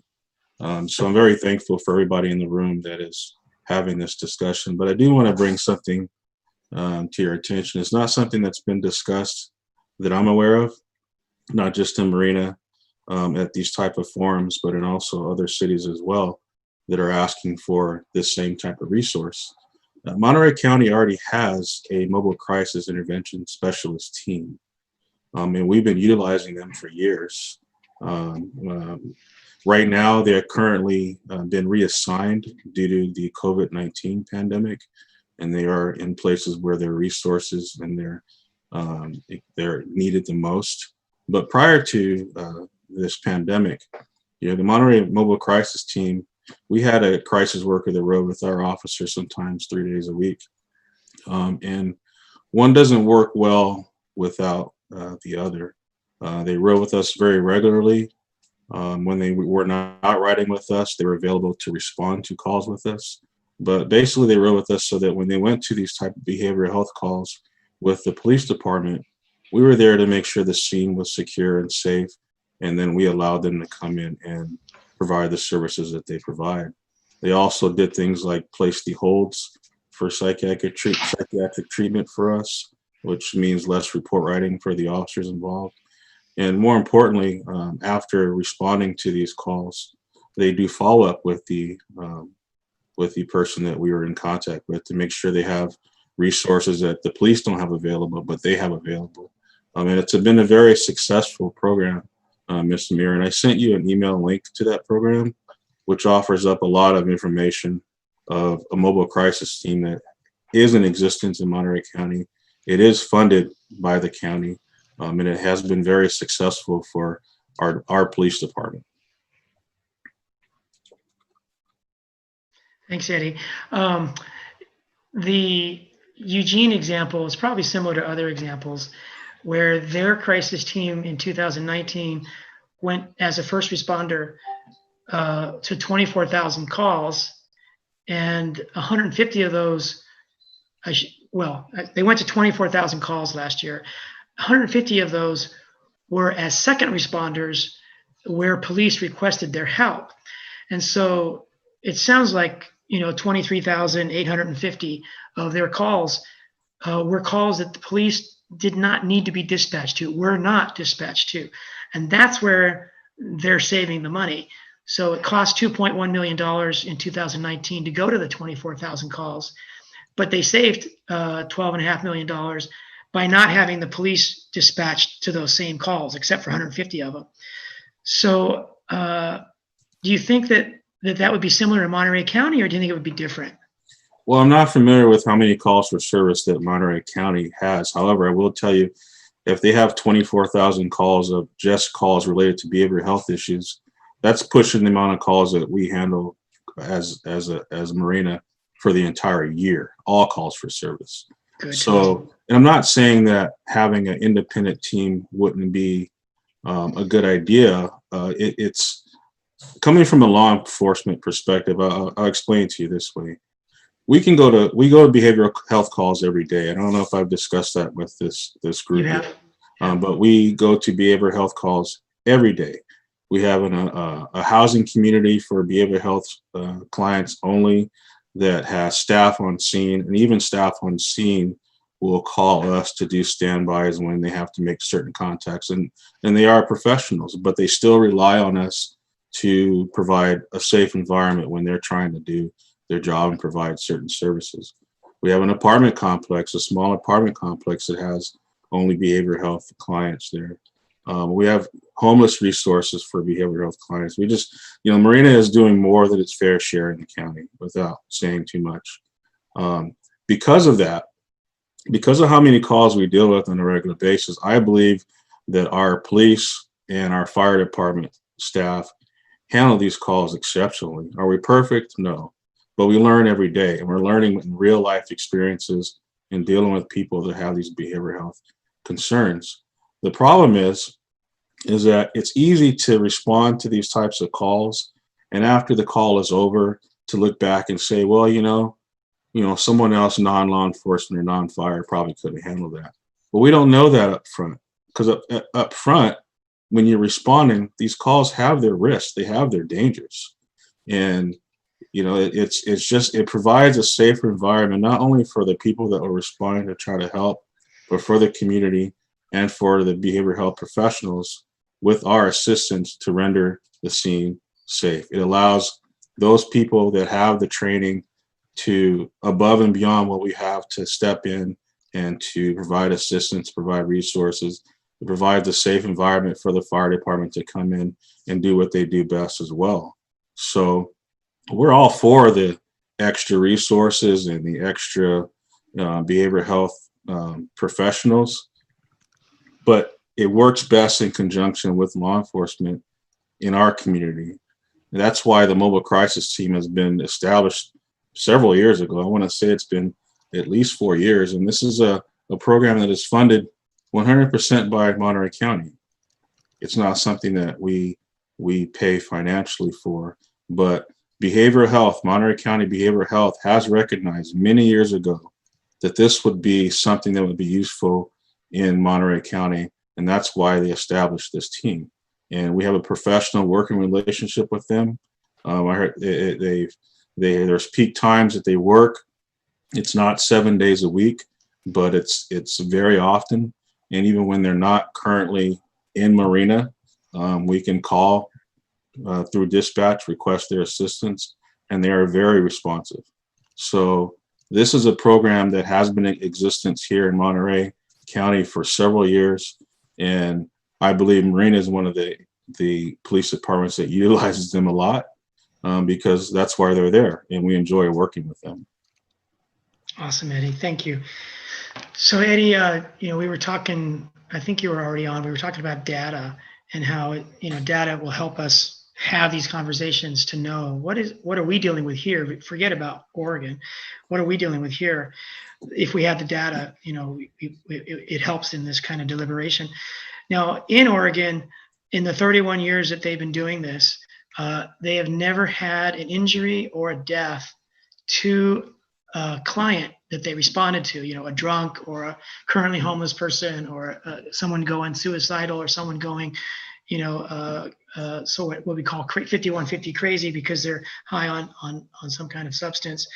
So in the 31 years, the dispatch 911 has dispatched them to, probably hundreds of thousands of calls by this time. And they've not had an injury or a death to themselves as staff or to the clients or the subject that they're responding to. And so that's data that they can use for their community. It's not, we can't rely on that data for our community.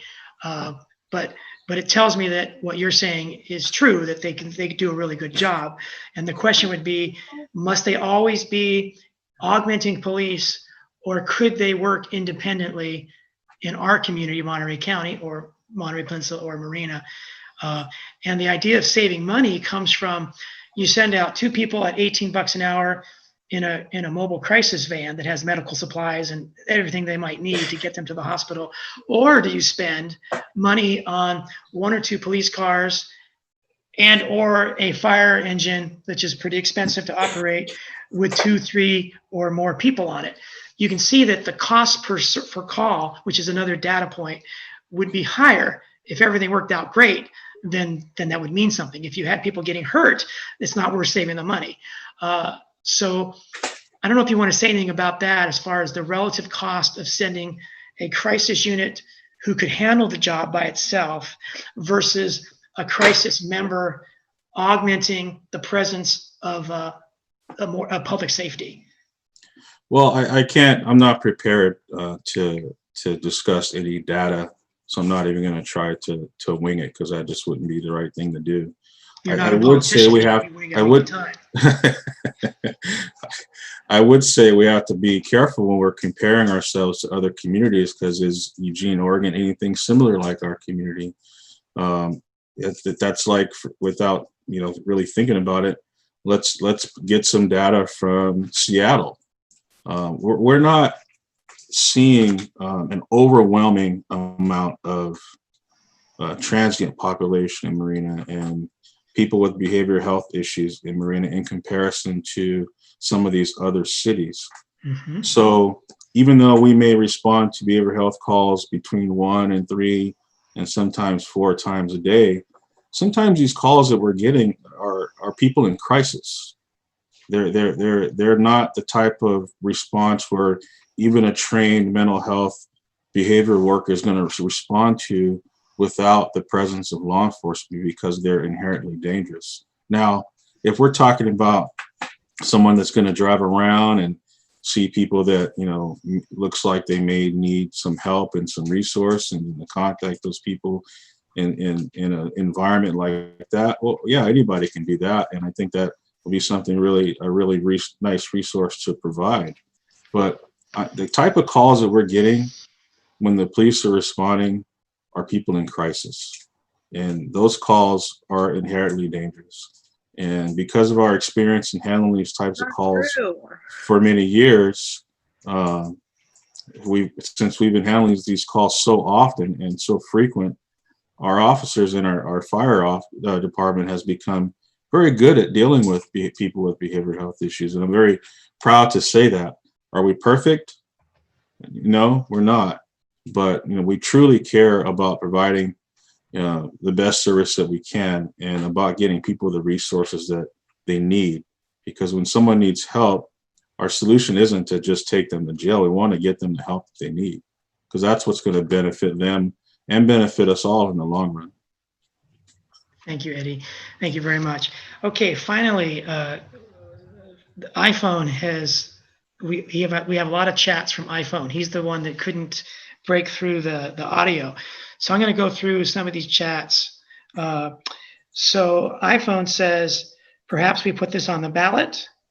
Why fix what isn't broken in the city with regards to race? We can't cater to only 7% of the population. I think he's referring to African Americans in Marina are 7% because it's popular right now. We need to cater to the entire population. And then he goes on to say, Marina Police Department is not broken. And if anything, we should fund more training for them as well as Marina Fire. Marina residents don't want to defund the police. More funding for Marina's Police Activities League is what he suggests. He also says, we don't want to be like Oregon. Have you seen what's going on in Portland? And then lastly, he says, but you don't know what the scene is going to look like when you're dispatched to it. And that's why police are important to be dispatched to these scenes. We agree 100% with Commander Anderson. Be careful. These are all in capital letters now. Be careful getting advice from people who don't live here or have just barely moved here. So thank you, iPhone. And if you have more, let her rip. But that's pretty respectfully provided. So we appreciate that. Okay, let's go to AJ Hardy and then Carissa. A lot going on here. I just want to kind of challenge the idea that crisis equals danger, because I have been trained in trauma-informed care. I've been trained in major crisis intervention with 0 weapons. I have worked with angry teenagers. I have worked with 25-year-old boys who want to stomp my face. I have worked with lots of people who have weapons, who are stronger than me, and I have not been in a situation where I felt like I ever needed someone with a gun or handcuffs or anything to help me de-escalate the situation. And so I just want to emphasize that crisis training, crisis intervention works. And the mobile crisis unit sends a well-trained person along with an EMT out to these calls. It's not a free-for-all. It's not people who just graduated from high school and can run a mile. It's people who really have training and de-escalation tactics in their back pocket, who are confident with those skills, who still in a moment of, if there is a potential for a weapon, can call the police for backup. And as the CAHOOTS consultant told us, there is a percentage of the calls that CAHOOTS gets dispatched to exclusively that then they determine, oh, you know what, this may be more dangerous than we anticipated. We're going to call for backup, and then the police can come. But that does increase the cost of their call. But to have this mentality that crisis equals danger is where we begin to meet suicidality, suicidal people and people in mental health crisis with weapons, because we are afraid of them, instead of having compassion and coming to them with the understanding that there are so many complexities going on of, oppression and all these different intersecting identities. And so I just really want to emphasize that crisis is not equal danger. And then the other thing about, escalating or funding, defunding, all of that, I don't think any of us have to, I don't think it matters where we stand on that if we can all agree that what we want is a healthy and thriving community. And if we can sit with that and say, I do want my neighbors to be well, I want them to be healthy, whether they're living in an RV or whether they have a big, beautiful house, or whether they sleep on the beach, whatever that is, I want them to be well. And their wellness makes me safe. So I don't think that, where my politics are or where someone else's politics are really should be turning us away from this, what feels like a solution ultimately, or dividing us from getting to a common goal, which is the wellness and the public safety aspect of this potential crisis unit. And I think I'll stop there. Thank you. Yeah, the Ben Clymer, who's the California consultant for mobile crisis intervention services in California, he discussed how he's been on hundreds of calls, and he prefers the graveyard shift because there's less backup. The police, the county social services, the crisis centers, most of those are not available. They're closed during the graveyard shift, not the police. I shouldn't have been, but anyway, he says that when you're on the crisis shift, the graveyard shift, you have to be more resourceful. It's more risky than the daytime when you have a plethora of available services should you need them. So you have to be more on your feet, more resourceful. And he says he enjoys that shift more because it is more risky, but it's not dangerous. It's just harder than the daytime. And I think that the numbers just in 2019 of no injuries or deaths, and you times that by 31 years, probably lower numbers as you go back in time. But still, we're talking about perhaps risky, perhaps dangerous situations that in 31 years have not resulted in any injuries or deaths. And that's the result we want. And we want to get there safely, and we want to get there with as little money as possible, so the money saved can go to other things that we want, such as more training for the police and the fire, or more fire positions, or whatever the community wants. Okay, we're going to go to Carissa after we read something from Maria Tate. Why don't we work with the current Monterey crisis team instead of bringing on something new? Work on funding them to be more available. And Maria, I think that's where we're going. I think that this presentation we saw tonight was to explain to those of us that haven't seen crisis teams one example of how they work. And I don't think that the Monterey example is yet a 24/7, 7-day-a-week available to all jurisdictions. I think it's available to all jurisdictions when they're working. Like our police chief says, after hours, it's really hard to get that kind of help. So yeah, I think that our first approach would be go to what we already have and expand it so that crisis team is there for us when we need it. I don't think we'd want to bring in a new program when we have one that's already here. Grace says that after tonight, she wants me to talk to her privately, and I'll leave it at that. Okay, so let's go to Carissa. Go ahead, Carissa.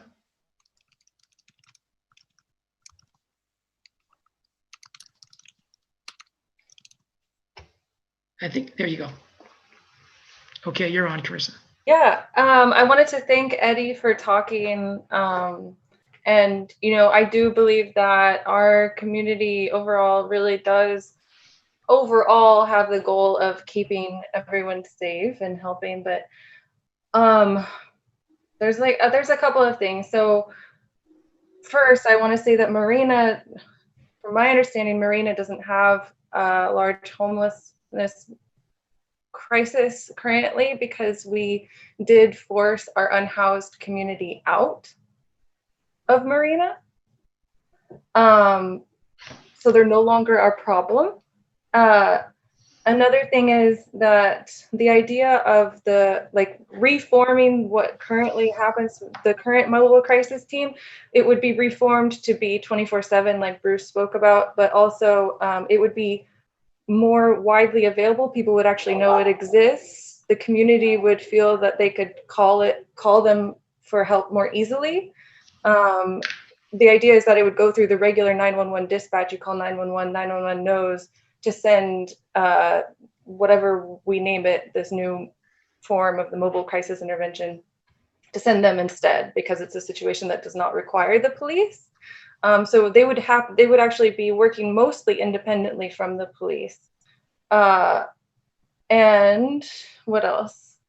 I think that right now it's really important to be thinking about something like this, because they can help with a lot of our homeless individuals, which that population is going to grow considering the eviction ban will end. This is a huge financial crisis that we're experiencing right now in our country.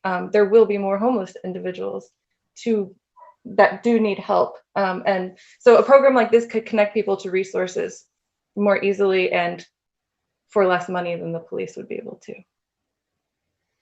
That's all. Thanks, Charissa.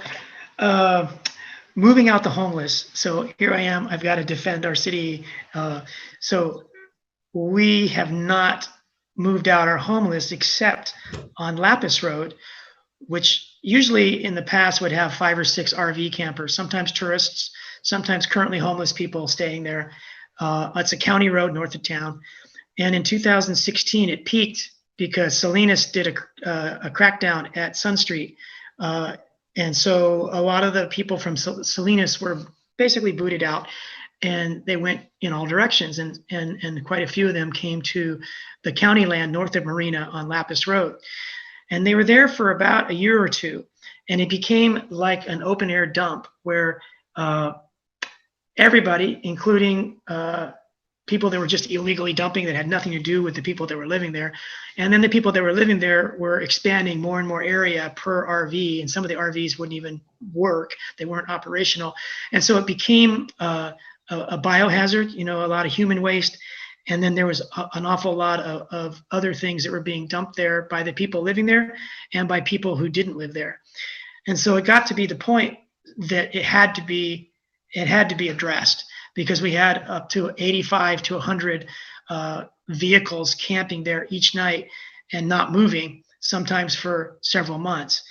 And so the city and the county got together, and 2 months in a row, there were over 50,000 pounds of stuff removed, including the biohazards.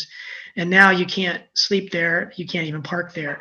So those people were bumped out of Salinas, and then they were bumped out of the county land north of Marina by the county, but at Marina's behest, because we were the ones asking for the help or the action. So yeah, those currently homeless people had to go somewhere.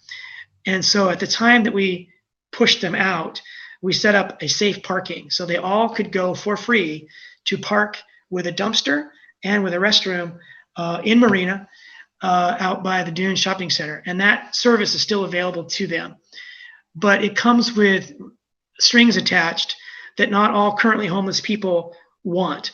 One of the strings attached is that you will get wraparound services and you will get a place to live eventually. And when you do, you've got to take it. And we're going to find you a job. We're going to find you a place of work. And when we do, you need to take it. That this is a safe parking while you make your life be what you want it to be, but it's not legal to forever live on somebody else's property. We want to give you these wraparound services. So they would give them a case manager and let them stay there every night. And that has helped a lot of people get jobs and find housing, but it's not for everybody because some people don't want the help. I had a friend who was currently homeless, and he eventually moved to Hawaii. He didn't want that help. And so it just doesn't work for everybody. The thing that Marina, when Eddie Anderson earlier said that we do more than our fair share for the homeless, what we have done since about 1998 is we have established numerous transitional programs where homeless people get into a 24-month program that gives them these wraparound services and an apartment, basically, to live in while they do whatever they need to do to clean up their hygiene, their job skills, and so that they can transition out of that program and have an income and a place to live where they would rent or own. And one of those is the Veterans Transition Center. There's a Sandy Shores, there's a Pueblo Del Mar. There are various programs in the city of Marina that have costed Marina a lot of money and a lot of time, and that's okay because these people deserve the help they're getting. We added it up one day, and it was like $52 million that we've spent in the last 20 some years on getting homeless people these wraparound programs and giving them land and giving them property and giving them buildings that they can operate instead of the city selling them or using them for rent. So we're pretty proud of giving real help to people, a lot of people. And it is true that if a homeless encampment starts to get sort of dangerous in the bio-waste and dumping situation, like on Reservation Road, just next to Salinas Avenue, where there's a lot of oak trees, as you leave town heading towards Salinas, is another place that once in a while the police go in with notice. They tell people a few weeks in advance, and eventually at some day, after a few weeks, the police go in and they clean everything up. And that disrupts those who are currently homeless a lot because they've got to go somewhere else. And that's not easy if you don't have a car and you don't have the wherewithal. But it's something that most jurisdictions do because most jurisdictions believe that you've got to do that when things build up and it becomes an unhealthy situation. And it starts to be bicyclists going by start to complain that their children are being harassed by people. And so you get into this whole currently homeless social interaction. And so we do push people out now and then, but we try to do it with reason and with care, but it's never pretty. So what do you think about all of that you've heard, Carissa? Yeah, no, I really appreciate you explaining all of that. And I apologize that I was like heated. It was hard to hear the police commander say that, you know, we're doing a lot for the homeless when I saw that Lopez Street be vacated. And it's like, well, where's Lopez? Oh, Lapis Road. Lapis, sorry. It felt like we were just pushing them out of sight, just like they're trying to do in Seaside. You know, it just feels like this is what we do as a society is there's the homeless population. We just keep pushing them pinball machine around. That's just how it feels. But I appreciate the efforts that Marina makes. What was I going to say about the safe parking? I think that we need to get in touch with Seaside and connect that service, that option to the Roberts Lake encampment because they're being moved on soon. I think the challenge is that it's only for like evening parking, but the services that they have to offer, I think, are crucial. If that is still happening, I don't know if outreach is happening. If they were to park at safe parking, would they get those resources currently? Yeah, so the Seaside Roberts Lake is a similar situation to Lapis Road. They're there for an extended period of time. And they don't have wraparound services unless they happen to, sign up for them, but most of them probably don't. And the city of Seaside is looking to move them onto former Fort Ord, I think near Joe Lloyd Way, which is near 8th Avenue, which is kind of out in the boonies. Not that far, but it is out in the boonies compared to Roberts Lake off Highway 1.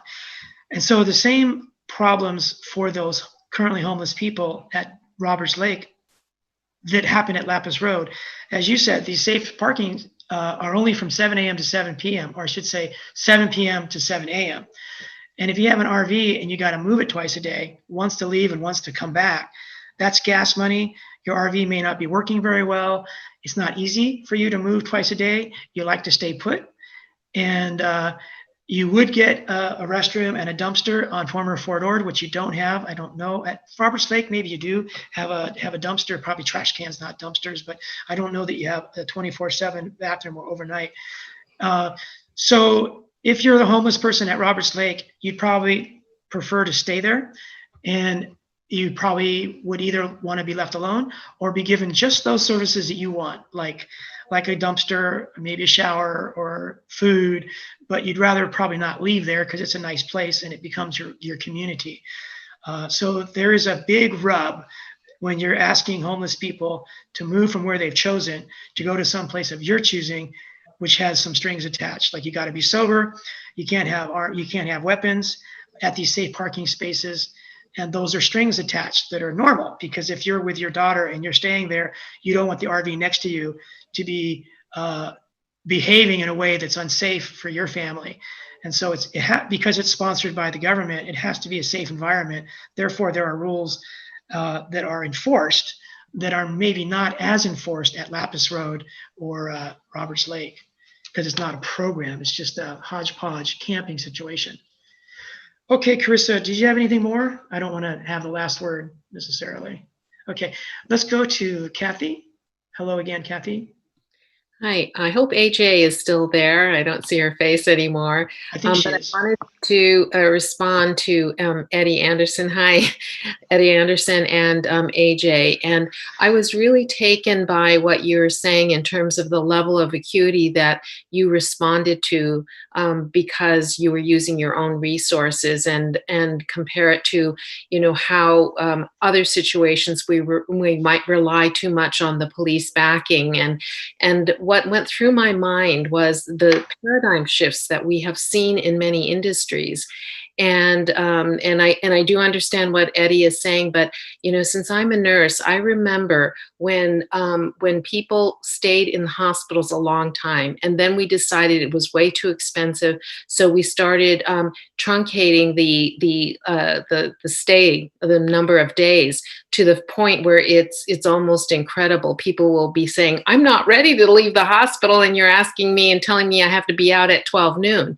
Well, the reality is that's when home health became far more capable in terms of not just going after somebody was very stable and just talking about meds and safety in the home and discharge, you know, orders. Instead, this evolution of home health became not just teaching people about wound care, small wounds, but huge gaping wounds that when people saw them, they go, "Oh my God, I can't take care of that at home. There's no way." But we taught them how to do it safely without infections. We started putting IVs in people's, in central lines, even peripheral lines.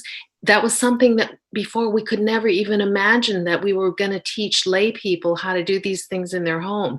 And it changed the system. It changed what we were capable of doing. And so this might be, Eddie, a place where, you know, you look at what is today and what could be tomorrow may be very different. And this is maybe the beginning of the paradigm shift.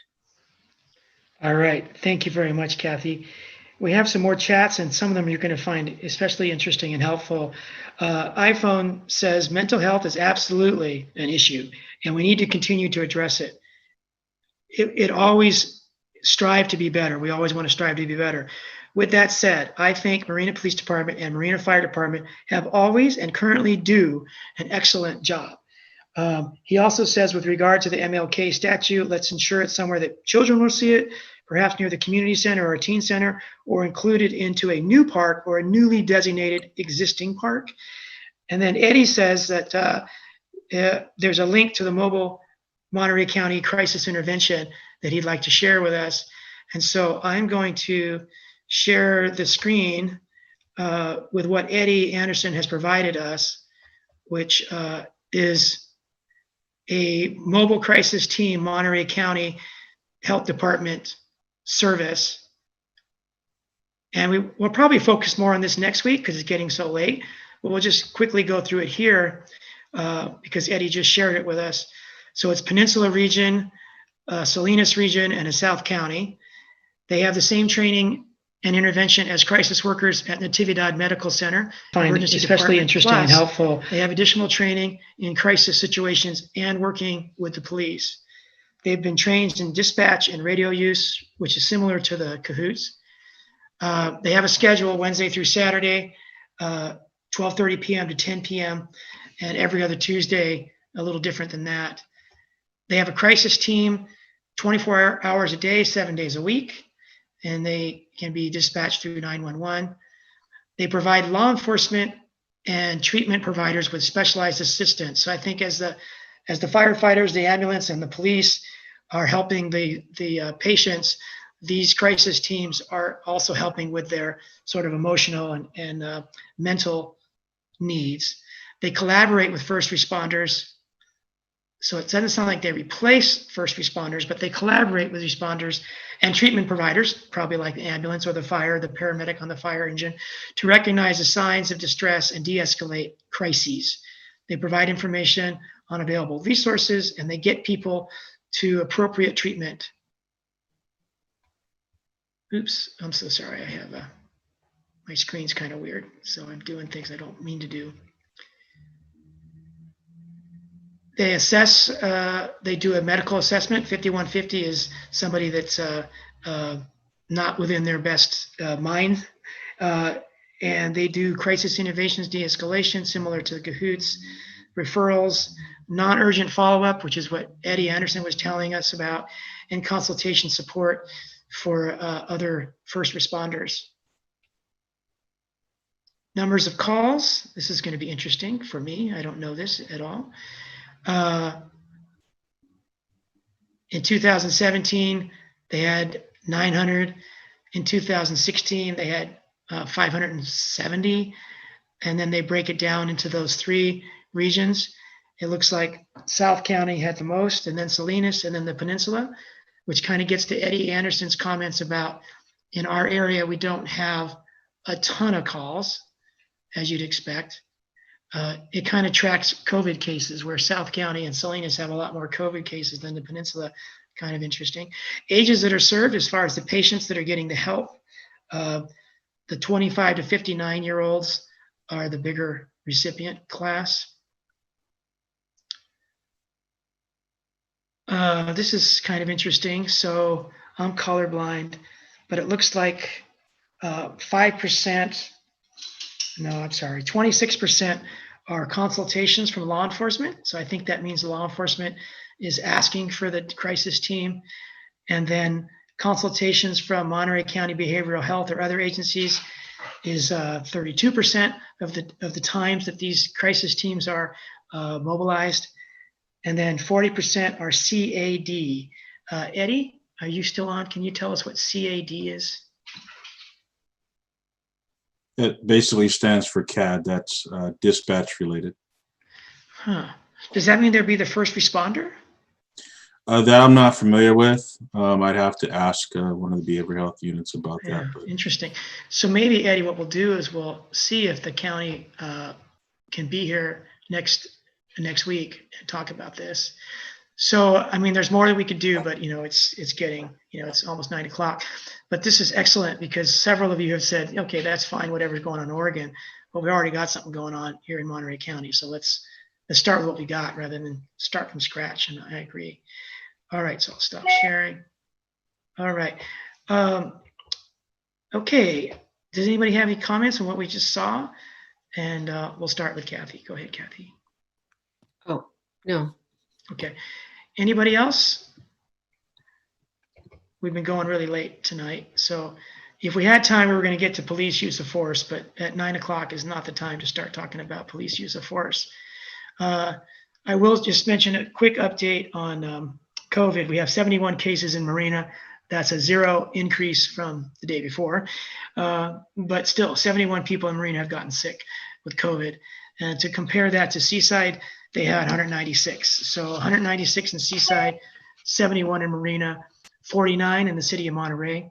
Countywide, we've had 23 fatalities. There's no change over the last day in that, so nobody passed away yesterday because of it. This, I think, is interesting. There's 4,000 cases that have been positive in Monterey so far. Well, that's almost 10% of Monterey County. I'm sorry, 1% of Monterey County. Monterey County is 440,000 people. So 10% of 440,000 would be about 44,000. What's interesting is that research across the nation is indicating that only 10% of those who are actually positive are being reported. So if 4,000 Monterey cases are known and they represent 10% of the actual number, then the actual number of Monterey County COVID positive would be around 40,000, which is about 10%, maybe 8%, 9% of everybody living in Monterey County. So I find the 4,082 cases that are known COVID positive in Monterey County to be interesting because it might relate to reality of 10% of us actually being sick, or and most of us not knowing it or not being tested. We're just pushing through work and pushing through our life, getting through this flu-like thing called COVID as far as its symptoms.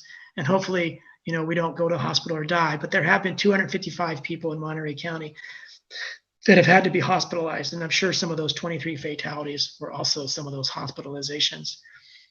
But that was a quick update that we do every week on the COVID.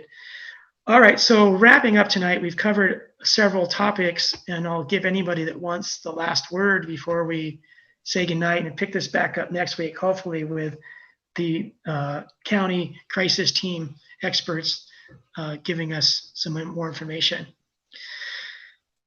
Anybody? I'd love to pick on Dana Cleary. Dana, can you hear us? Do you want to give us any feedback? Or sometimes your partner in crime, Grace Silva Scintilla, maybe she's not with us anymore. Dana, anything that you'd like to say? All right. Jennifer Coker, anything that you'd like to say? Wally, if you're still with us, I'm going to try to ask you to start your video and unmute you. Wally, you came on at 5 o'clock. You were like the second person. We weren't even started yet. You came on. Anything that you want to say, Wally, either in your chat box or verbally? All right. Looks like the cat's bitten everyone's tongue. iPhone is saying regarding the COVID that maybe people are not being reported because they haven't symptoms, and that is very true. Many people that get COVID, they are asymptomatic. They don't exhibit symptoms, but they're still infectious. They can still infect people, but they're not feeling any symptoms themselves. And that's part of the hidden problem. So the risk of this COVID pandemic. I think that's it. All right.